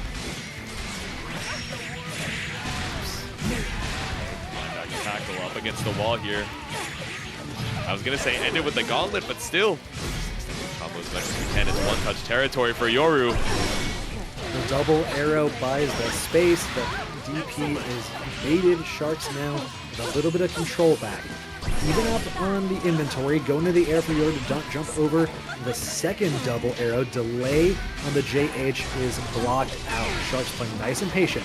And now we got the zone again coming back. Air to air on the approach for Yoru Sensei, finds them, but doesn't really convert into much. Now we're coming in with a chain. Sharks finds the response though. Gonna build the meter. Oh, not quite. DC, we're back in time. We got SSBA on both sides. One touch apiece. We reset with the pod throw. A little extra plus frames here. We just walk it back out. Oh, no way. You went for the arrow cart into the SBA. Yoru Sensei goes for the DP in response because you were trying to send it just a little too hard. Yoru Sensei 2-0. Sharks, that was the look, but it wasn't the moment. You know, I love the idea nobody ever thinks, okay, let me reversal on my minus frames. Coming out from Metera in particular, we bet the whole farm on it, but unfortunately, it does not work out. You're down to the property value, down 2 games for Yoru Sensei, but still, starting off strong here. We're pissed about that last game. We're trying to bring it back in quick fashion. Are you looking at a perfect? Did you even get touched? No, that is a perfect. That was enough, Sharks says. If you're going to take away my reversal super on my own minus frames, I will simply kill you in response. That is not something I can abide more than once. Yoru Sensei with the 5M in the neutral, holding down with the long range, finds the toes, opens up Sharks into the corner. Not a whole lot of mirrored for either of these 2x. The game just started off, despite how high octane this may look. Right back into the corner, but look, Yoru Sensei able to just get so much space back out because you have to respect that threat of the 5M. You have to buy that space back somehow, and an air throw is going to give you so much room to do it. I've literally never seen air throw so many times as I have in this set. Sharks just go in for it as such a good anti-air option, because if you're jumping towards Yoru Sensei anyway, it's a fast option to try and respond when they're in the air as well. Now we're spending the EX into the ultimate for the double arrow to close it out. Sharks pissed indeed, bringing it back 1-2 quickly. Sharks' confirms are so good, man. I'm not going to lie to you. The pick up into the ultimate arrow to seal it out. We got to give him the board here, and it looks like, I don't know what happened, but Sharks got momentum off of dying to a whiff super, or to a DP that went straight through the super. We're looking at an entirely different Metera here, but same old for the corner situation. How are you going to challenge with the 5M? The call out, the short hop on the pot throw is a good play to start. Bro, Sharks is seeing red, smelling blood in the water, trying to kill Yoru Sensei ASAP. That is the fastest 3 rounds we have seen tonight. Sharks is on a tear. I don't know what the adaptation is other than just kill them harder. It's definitely working out. Good callouts on the pod throws and also holding on strong against the 5Ms. We're up against the wall here. Tries to send something with the 2L, but we escape with a short hop and he spot dodges the BC2. Yeah, Sharks is playing so aggressively here. If that spot dodge was caught out, that could have been a huge problem for Sharks. But no, the right read, the right adaptations means Sharks getting hit up. Maybe not quite as good as it could have been. The SBA coming into Yoru Sensei. Now Sharks down to maybe 10%. One more strike throw. Here finally, a little greedy on the assault in. Even with 0 HP to your name, we pull up with the assault, the arrows to send you out and bring us to game number 5. Sharks is insane. Sharks just is going Ultra Instinct mode here. 2-0 to 2-2. Who would have thought we're going the distance in this set? Sharks finds the anti-air as well. I don't know if it's just a soul read, if it's just, I forgot I'm that person. We're just choosing to gap here. Yoru Sensei spending the bravery counter to fight back a little bit. Has pressure, but now that the throw is teched, it's Sharks' game to take back. Okay, duck under the EX arrow. Play like it so well. We have so much air mobility, but again, Sharks just one step ahead on the pressure. Sends it with the UDP. Yoru Sensei, no BP to their name. Watch for the reversal. Sharks has been willing to wild out a little bit. We're going overhead with the EX, and we're spending the SBA behind it. Sharks is on set point. Nah, Sharks is too clean with it. You actually just threaded the needle, pull up with the assault to bait it out, go right over the beam as well. We're playing projectile wars. Yoru Sensei has not won a round since they were up 2-0. Okay, we're finding something in the corner here. Starting off, we have 15 put behind it. I don't think we need it though. Look for the JH delay. Nope, just going for the straight timing. Strike throw, go for the throw. And we're going low again on the empty jump. But Sharks spinning the counter just to get thrown out of it. And there it is, the delay JH. Sharks has to get out of there. Run up a throw bait of your own. We don't have air assault, but we do have the run up assault. We go for the fire flip. Tie it up in the BB situation too, but Yoru still has 100 meter to try and fight back. Spending 50 of it for the DP. Just need one more good hit. But Sharks pulls up, goes low, pulls up, goes mid. The DP for Yoru Sensei. I'm gonna channel my inner tech, and we're here for a final round. And I mean, we got there with the blue stuff, right? It only makes sense to channel the Tekken real quick. We send it with the slide. The the assault. BC for BC! Greasy! But no, finally finds the hit off of the 5L. Sharks has you up against the wall. The air-to-air JH for Yoru Sensei fighting out of the corner. Has plenty of memory slots to work with the Sharks with the ultimate DP. Setting back to full screen. We could zone, but no, we're pulling up full screen, baby. JH falling, comes through for Yoru Sensei. Has so much meter to put behind us, and the parry is good. Sharks look for a DP because we got 50 back, but no, Yoru Sensei bends the BP. Sharks down to 0 as Yoru lets the SSBA rip. Is this enough? No, we need one more touch, Jasu. There it is with the shimmy in the corner. Sharks so close to bringing it back from the depths of O2, only for Yoru Sensei to take it back with a pod in hand. Oh. Winners finals goes to Yoru Sensei, but don't worry, Sharks still has the losers finals to try and get the run back in Grands later. I'm in shambles, man. I can't believe it. We had the wake up mash, but we were so far away, we weren't even able to take our turn off of it. And finally, the game-winning interaction, just going back to the range of the buttons, Yoru Sensei able to lock back in after almost 5 straight rounds back-to-back of Sharks with some of the most incredible reverse sweep momentum that we've seen all day. But now it is a literal shark in the water headed down there into the losers final side, and now we gotta find their opponent. Inochi versus Saltz for losers semis, our final first of 2 of the evening, to see who moves on and tries to stake their claim with this losers run. You just gotta be glad you're not still in pools. That would not be enough room to run away from a shark. I'm saying, man. And if that, everyone, wasn't enough to get you to go over to the Matcherino and donate from the direct contributions, if you are able and willing to, I don't know what else will. Head on over there if you're feeling like it today. Get a little bit more in the pot for everyone warming up for Evo. Here we go. Inochi on the Nier, Saltz on the Djeeta for loser semis, looking for a fight against Sharks and eventually up into Grands.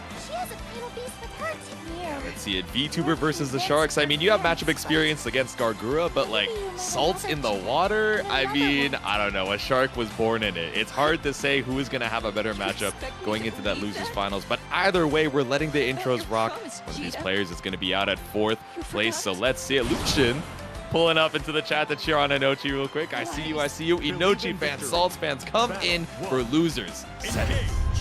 Someone's going home after this, despite the fact that they're playing from home. You know what I mean. Inochi pulling up with a 666L, locking down with the Nier summon. Going for the Lariat, pulling in with a Vacuum. DP is the response for Saltz, and then simply pull up with the dash attacks. Inochi not ready for it, carried all the way into the corner. Those Rekka's so good for that purpose. Out the ultimate death clause overhead on the triple attack, caught out, frame trap on the misfortune, attempted to try and 5L your way back out of the pressure, but still the flip not going to get you any space out of this corner. Yeah, Saltz trying to fight out, but Inochi was ready for it. Vacuuming in again, going for the throw, but it gets teched. The BC spent for Inochi. Saltz as well. Willing to throw around our wallets at each other. There's none in hand for Inochi after an SBA. That may be just barely shy of enough. Is that going to do it? Saltz spending as much as they can. I think that's going to kill. Oh yeah, with the SSBA, no VP to your name left after the hit. We had cash in hand to try and get that last hit, but it was card only, but we still swiped our way to round number 2. We're backdashing, but we get caught up on the EX off of his turn. Also note, this is loser semi, so it's a first to 2, not first to 3. Grands and losers final 3, first to 3. So Saltz needing to find one more round for this game, spends the bravery counter, and one in response for Inochi. He tried to go for the 6XM after just to trick you with that same side overhead, but still, Saltz holds on strong in the defense, not holding up too strong in the HP department, but with this SSBA, you are evened up. They had 1 touch apiece post-suit. Only 3 stocks available for Inochi to make something happen on defense here. No bravery points to speak of. Look for the strike throw for Saltz. 1 or 2 throws might be all they need. No, 1 strike with the fireball to put behind it means Saltz takes the first game. Kick to the face to seal out game number 1, and like you said, it's the final first of 2. Needs 1 more to move on to losers finals. We run up into the spot dodge. No JU here. Simply Rekka, the Djeeta handbook page number 1. Simply Rekka, the Djeeta handbook, page number 2 with its ultimate. Keeping the corner pressure rolling. Throw is tech. Still have the opportunity with the empty throw into the empty jump into the throw. That is Inochi spending the ultimate for the DP. Get off me, he says. No, tries to step through the fireball, gets caught instead. Now just one touch away for Saltz. We fight through death. We get the knockdown. We find the toes. Saltz one away from set point. Battle 2. On strong. I like the intent to try and challenge back, but now Inochi potentially on her final round here runs up with a close L. Sketch out the late vortex. No, but instead caught out by the Rekka once again. Look, we're already in the corner. We've got plenty of stocks to work with though for Inochi. Getting out one bravery point from Saltz, pushing into the corner and find the overhead off the Magic Series. Rekka coming through again, going for the vacuum, but Saltz challenges, gets death out of the way for just a minute. Now we're back. Throw is teched, the DP lands. 100 on either side to spend if they so choose. Going for the ultimate Rekka. Such a good tool to throw out there, but now Inochi will keep you locked down for as long as you can. Has 100 to put behind this, goes to the confirm immediately. Not quite enough, but one more touch should do it. The pillar, backdash just to run up, auto time the meaty. Damage is a factor, especially after the turn. No BP to your name, Saltz, you gotta play this perfect. Brave counter coming through for Ino. We're stepping through. Now there's no BP on either side. The delayed command keeps Ino in the game. And that was one of the last stocks they had available to them. It was do or die time to stay alive in the set. Now we're tied up on rounds. Inochi, again, do or die to stay in the set. Saltz looking for one more round to get into losers finals. Inochi coming out strong, though. One more and it kills. No. It out. BC to get death off of the screen. 4 stocks left for Inochi, but really all you need is one hit into the Raging Strike and off of a baited UDP. We go to game number 3. Inochi is locked back in. Yeah, using the bait there was such a good choice. You had so much health to work with that if you baited, you won. If you didn't bait, you maybe lost the turn, but that's fine. You had way more chances as the game went on. Heads up play there, Inochi playing the risk reward, but Saltz forcing the EXDP out of Inochi as they push him into the corner. But we're not getting any R&R. No rest, no relaxation for Saltz. Already down 50%. 5 stocks left for Inochi. But again, this is so good. We send it with the far and the backhand. 2 more stocks available. And really all you need is that one last hit. All the BP in the world. To spend it for the BC. Assess the situation. Also coming through for Inochi. Then the cross through. Inochi clawing back to set point while Saltz was there just last game.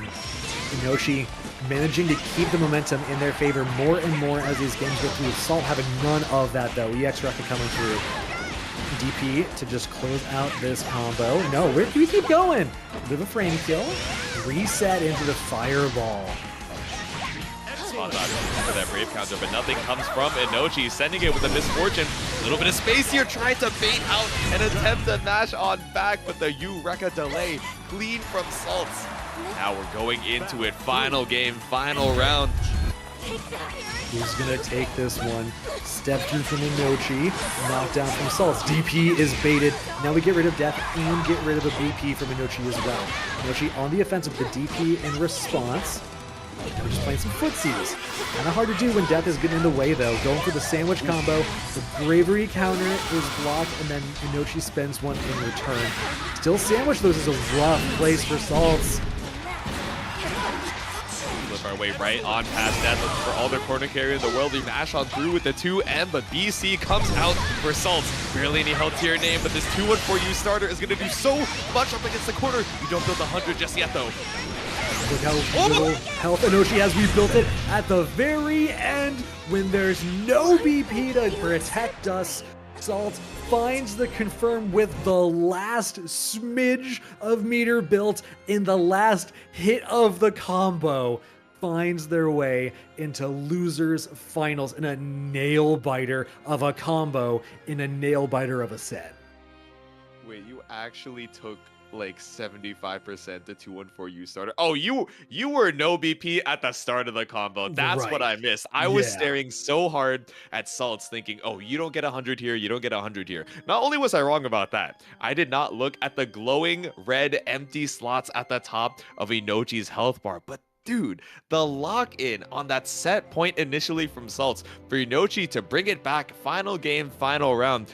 Yes, you're out at 4th. Yes, you weren't able to make it onto losers finals, but you damn well fought your life out to try and make it there. So, out at a respectable number 4 out of 56 stacked attendees over here in this pre-Evo Granblue rising bracket over here at WASD. We got our last couple sets remaining. Lock in for the rest of it, chat. We got Sharks versus Saltz. Is this a run back for losers finals, Laser? I believe it is. Let's check the bracket real quick. We got Saltz coming from the top side over here.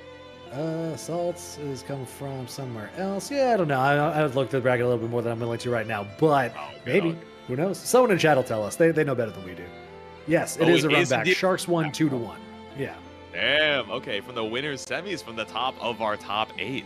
Right, shout out to Gabagool in chat. That combo did too much damage. Nerf of the lane. That's what I'm saying, man. I agree. No, that's straight facts. Gabagool, like if I could VIP you for that, I would. That's what I'm saying. If only we had the privilege. But the privilege of making it into losers finals is once again for this run back, Sharks versus Saltz. Metera versus Djeeta back on into it. When we got the aggro Metera and Sharks coming through too, the crowd favorite for the night, the absolute balls to the wall zoner, incredible. Letting the anime intros rock as well. Truly anime FGC gamers. Believe in victory. Battle 1. Let's see it. A couple ladies in red. History says they were best friends. History says you gotta watch the toast on the 6-6M. And now we're knocking on the door with a close L pressure. Send it with the Rekka. If Deadpool taught us anything, it's that you wear red so they can't see you bleed. Sharks coming in strong with the overhead, baiting out the DP. Let's see what Sharks can make happen here. Not a ton, some good corner carry. Locking Saltz in. You know, the butterfly set, not choosing to pop it, just trying to box in with some movement here. Here we go, locking you down, going for the overhead, but not quite assault, is met with the BP. But Sharks, savvy to your tricks, finds you on the crossover. Here. Stagger pressure finally catches you out with a counter hit, but off of the EX Fireball, not quite ready to confirm. We send it with the ultimate arrow and a little meter refund for Sharks here. Really not pressed to do anything too crazy. I love the little spot dodge there. More fighting through the arrows with the SSBA. And look how much damage this does raw. You get Sharks down to like 25%. You're in strike throw range with 1 BP left. Oh, doesn't matter when the ultimate double arrow comes through to lock the game down. Yeah, unless you're immediately ready for the spot dodge there, that ultimate arrow is going to catch you out. Full animation from that far away, so a fun fact, if you're able to, if you're in SSBA range, her SBA actually gets increased cinematic range, so definitely a huge thing to have to look out for, especially against that ultimate arrow, but still Sharks able to take the round, trying to pull up for some, I was going to say zoning, but this is Rushdown Metera we got here. Speaking of Rushdown, Saltz bringing the pressure just as well as Sharks can. DP to close out the combo with a couple more smacks at the end. The Fireball for good measure. The EX Fireball ultimate rather coming through as well. BP from Sharks is the response. Now we're going over with the hops, confirming the SBA. Oh, is that an SS? No, not quite. Not quite there. Going overhead again. BP is spent. Spending it again for Sharks. Trying to play patient here for, all of 10 seconds. That's about as long as Sharks can stand. Now we're trying to rush him down again. Going high, going low, going mid, going low. Sharks with the high-low mixes take game number 1. Believe in victory. There we go. The Shark is back in the salt water again. Sharks is the one who sent Saltz down into the loser's side, but I know if this loses one momentum, are we going to be able to swap up the story? It's MDP, but a back throw to bring you right back. Yeah, and the corner pressure coming through from Sharks as well. This is where Sharks have been making so much happen all night long. The lockdown offered by the butterfly pops is such a good tool to keep you in the corner, but we're going for the raw SBA to no avail. Saltz with a big old punish here on Sharks, taking out a clean 50%. Now you're in strike throw situation, but you fight out with the BC. You like to see it. Now Sharks in control, jumping over is Saltz. Playing the fireball game. Yeah, hit me. Misinput for misinput, it's not the worst thing in the world. You got the U-Rekka starter, but then you ended up dropping the combo for it either way. But now it's one touch on both sides. Saltz has 100 meter, barely any HP. He sends it on the safe Rekka. It's scary for Sharks with no BP left in the tank. Ooh, going for a throw. is not on the agenda for Saltz. Now Shark's trying to play the lockdown game for just a minute longer, and there it is. Shark with the 2M, I believe that is, finds a third round in a row. The 6XL, no punish on the jump in. Still pull back, charge up on the fireball, catches you out for a sec. Jumping over the arrow, Saltz finally finding an opening here. Not going to quite build the meter, that's okay though. The next interaction should, unless Sharks gives you the ultimate DP. Now pulling up again, going for the overhead into the throw. Okay, EX Arrow tries to pull up afterwards with the 6XL, but instead a counter poke from Saltz. Able to get the most out of it, and Sharks still able to bring you right back down. The counter hit 2H. Yeah, that combo was kind of crazy. The EX into the ultimate to push you into the corner all the way from the air. That was kind of sick, not gonna lie. There we go. Saltz trying to the door, elbow check. Yep. And Sharks finds the throw for another round. Remember, Losers Finals is first to 3, but Sharks really making it happen confidently here. Set up the butterfly, scary on the jump in, but just a little bit too far away to try and find a punish. Or at least try and take your turn back. We backdash. I love how Sharks is choosing to play like a mid-range zoning game here, really changing things up just to keep Saltz from really developing a rhythm from how Sharks wants to play this game. Lockdown again, now the pros, of course. Looking for the arrows as well. From the mid-range game, finds the jump over, checks with the short 5 out. Now we get the corner, looking for the meter expenditure to come through soon, but there's all 6 BP still in play, so we're not looking at a one-touch game quite yet. Yeah, the path to lethal is not quite clear. About to have 100 for Sharks here, but no, even if you went into super, it wouldn't kill, so holding on to the meter for a sec, but Saltz on the other hand spends the SSPA. The cinematic coming through in full, unleashing the dragon on Sharks. You were an Apex Predator, but I got a bigger one back home. Finds the counter hit to finally put a round on the board. Staying alive in the set, still a long way to go. Back arrow, big chillin'. Jump into the throw, jump into the strike. Sharks trying to mix it up from one approach to the next. Now we're going low with the empty hop.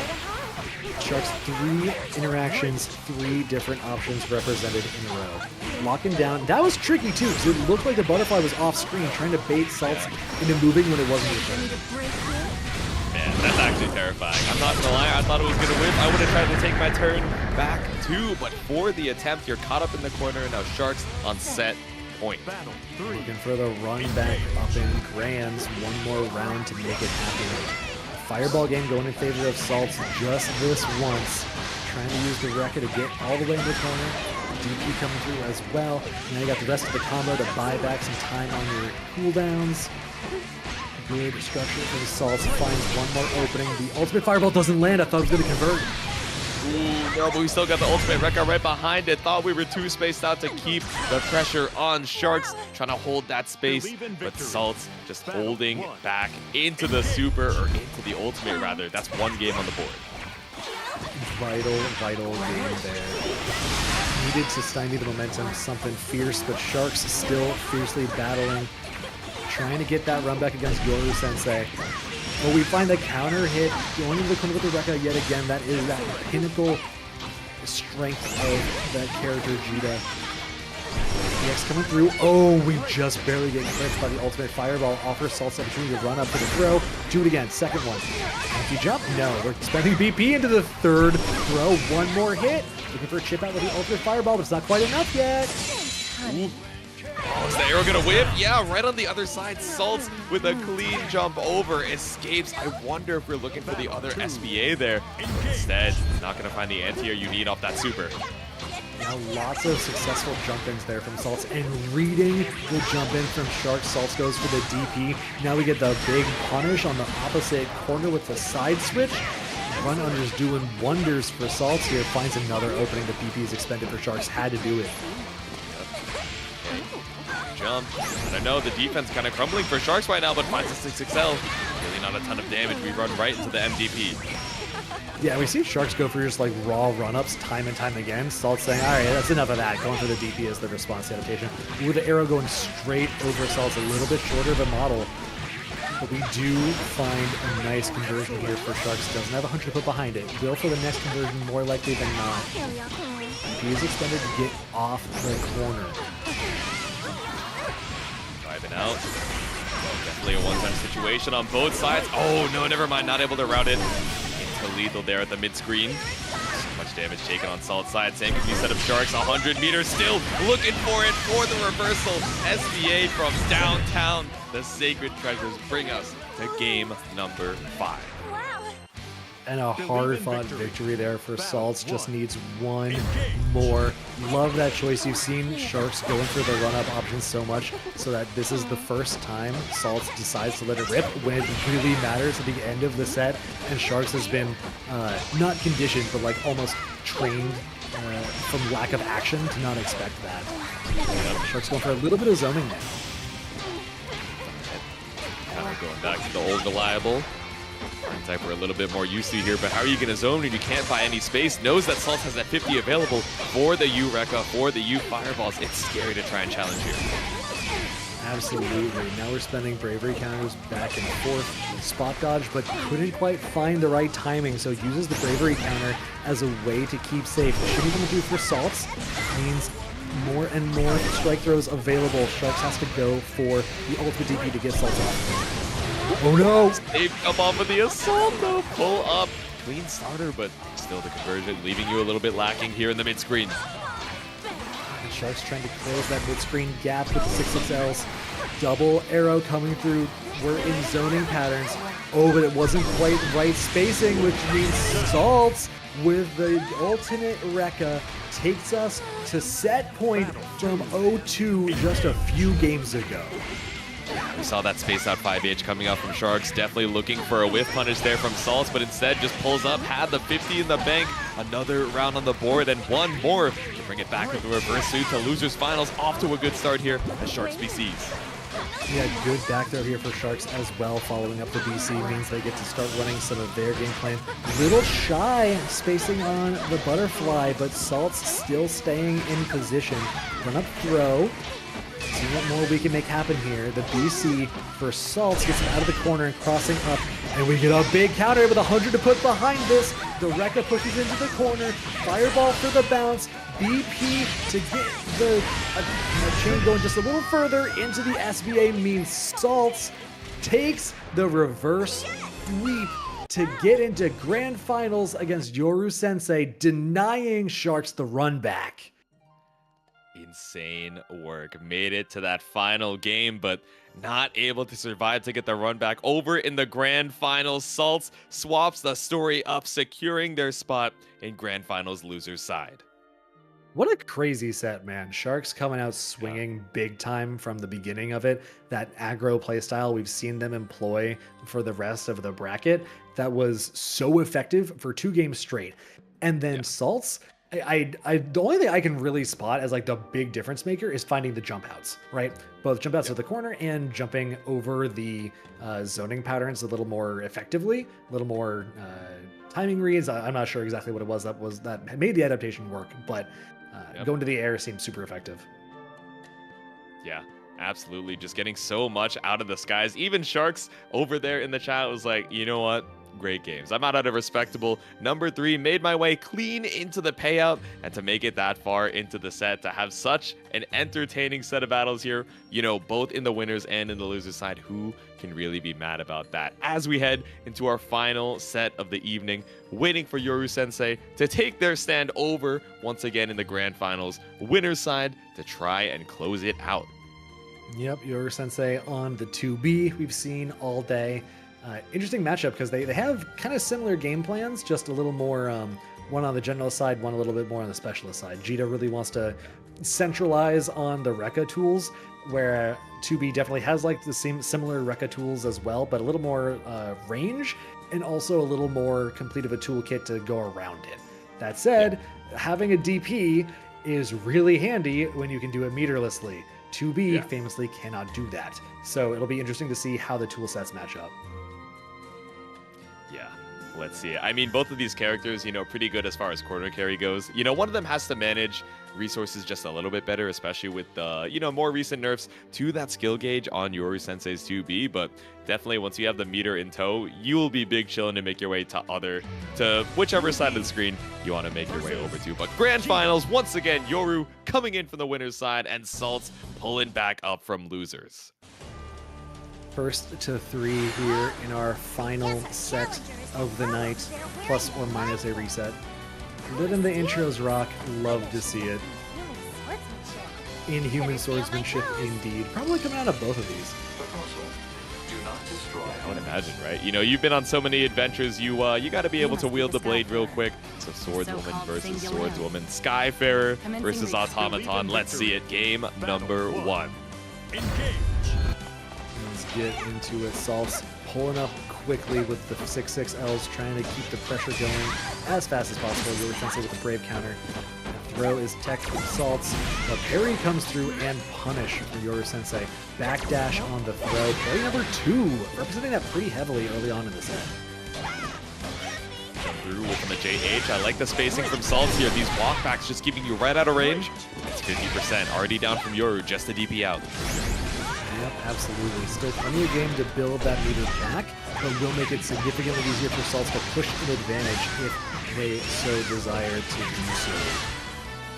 In fact, doing it right now, the full extension with the Rising Chain, whatever it's called, into the SBA, means Yoru Sensei down to 1 interaction.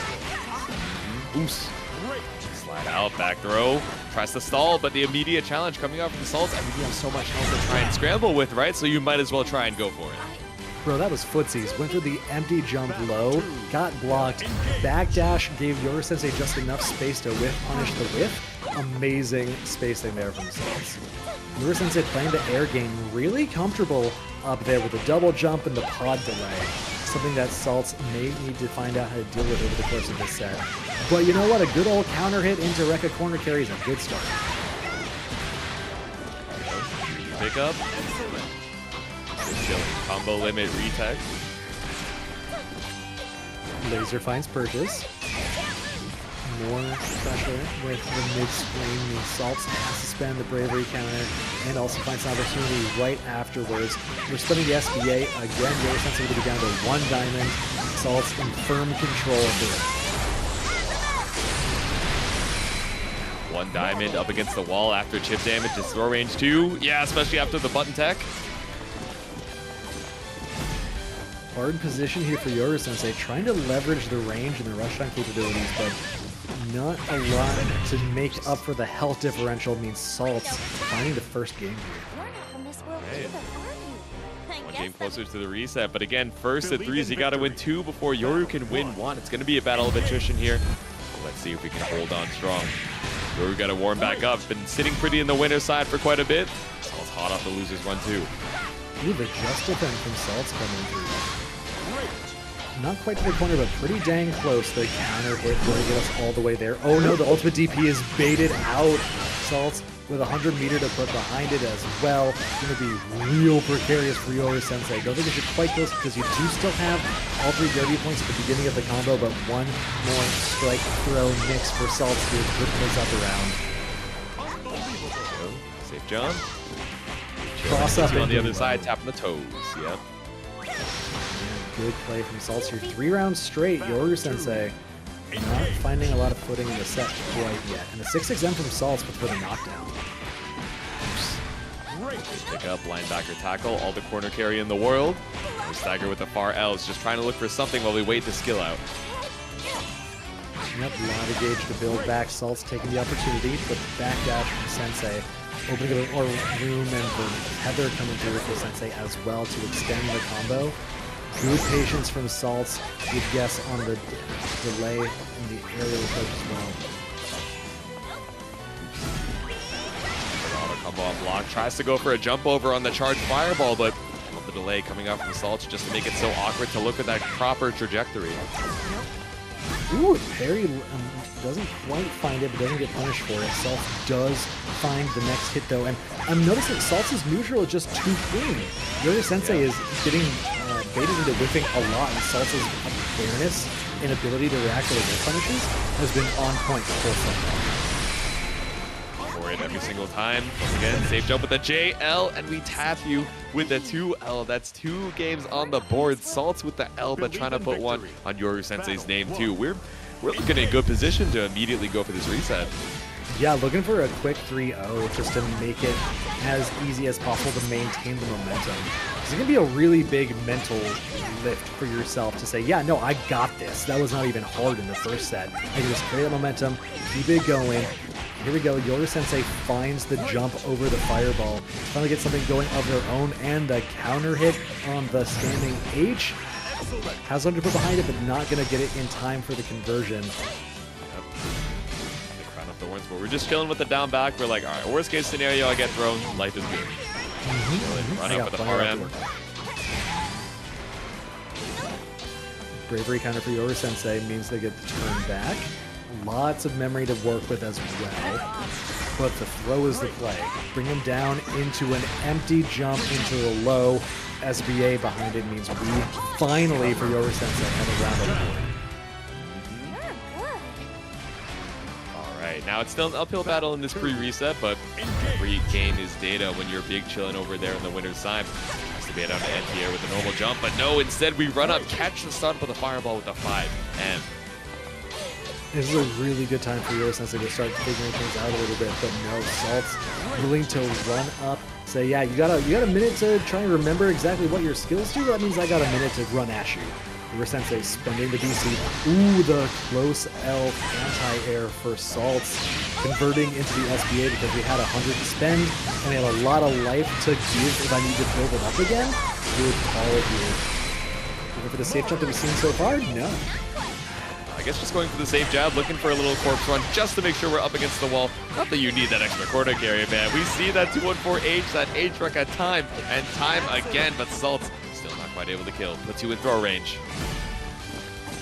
Yup, indeed, and just clean neutral does it again for Saltz on reset point here. Yoru Sensei's had 1 game this whole set so far. Yeah. Oops. Finds the mash out, but instead, 214H just lets the whole thing rock on block. Yoru Sensei able to find a light punish back up against the wall here. Reset with the grenade toss. BC for Saltz, but Yoru Sensei catching on the landing. Not a lot of memory to work with, just going for the timing reset with the pod. Ooh, Saltz on the offensive now, both with 100 to spend. And the SBA in response to the grenade hop. Not a lot of hits though. I really thought that was going to whiff, and I also thought if it did hit, it was going to get the cinematic, but I guess off of the airborne hit, sour spot on the hitbox here. Yoru Sensei still a decent amount of life to work with, but tapped on the toes. It's not a confirm off the 2L. Oh, you brave countered the H-Rec, gave Saltz an opportunity to fight back, and now we're resetting the score 0-0. Put the L on Yoru Sensei's name. 3 games straight. Only 1 round for Yoru Sensei in the first half of the reset. That is actually insane with how good Yoru Sensei was looking up until now. Saltz absolutely locked in. Just gotta keep the momentum rolling. Yoru Sensei needs 1 game. If they can get 1 game, reset the pressure, reset the momentum that Saltz has built up, could be such a huge deal.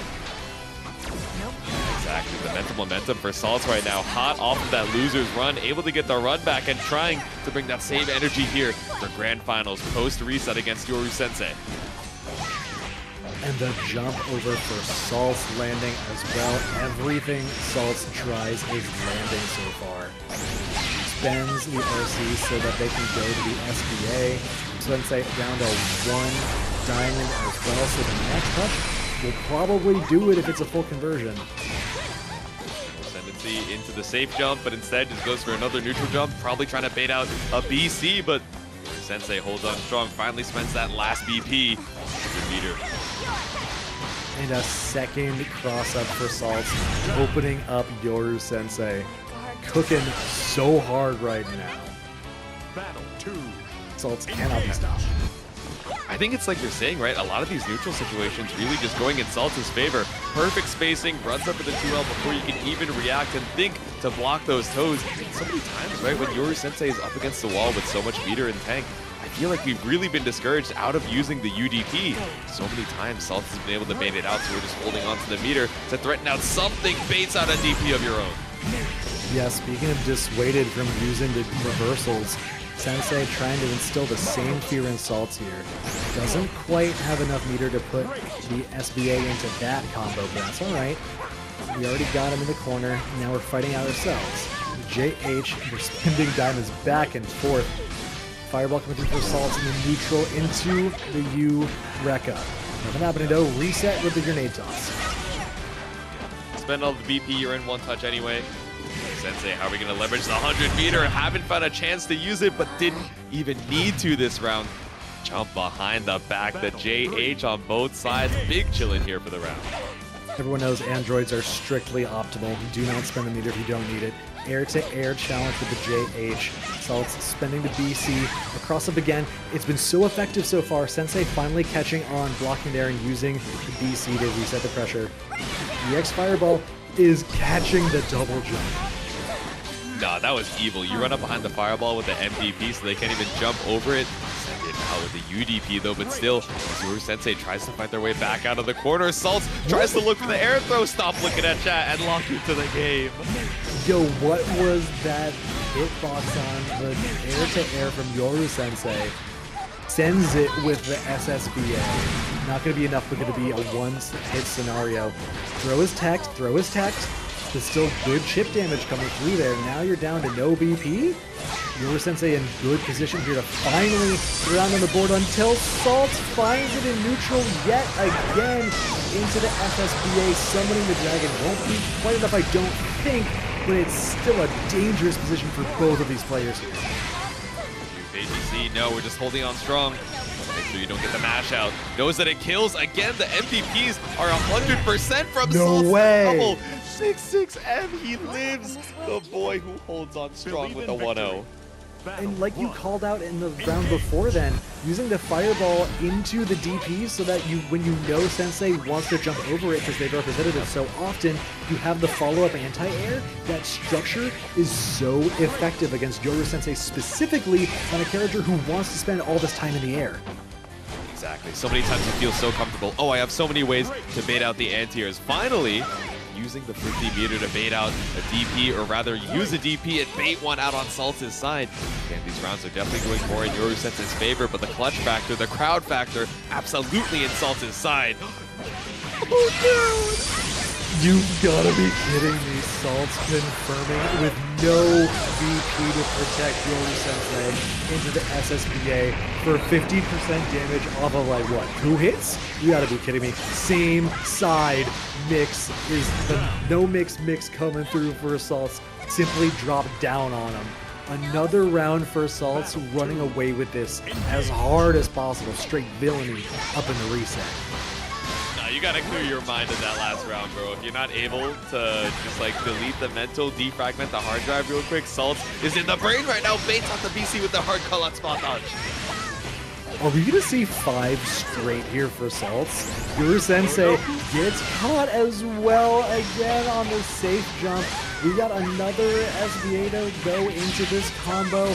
We're going to 5 games straight for Saltz. One more to take the tournament with a perfect as well.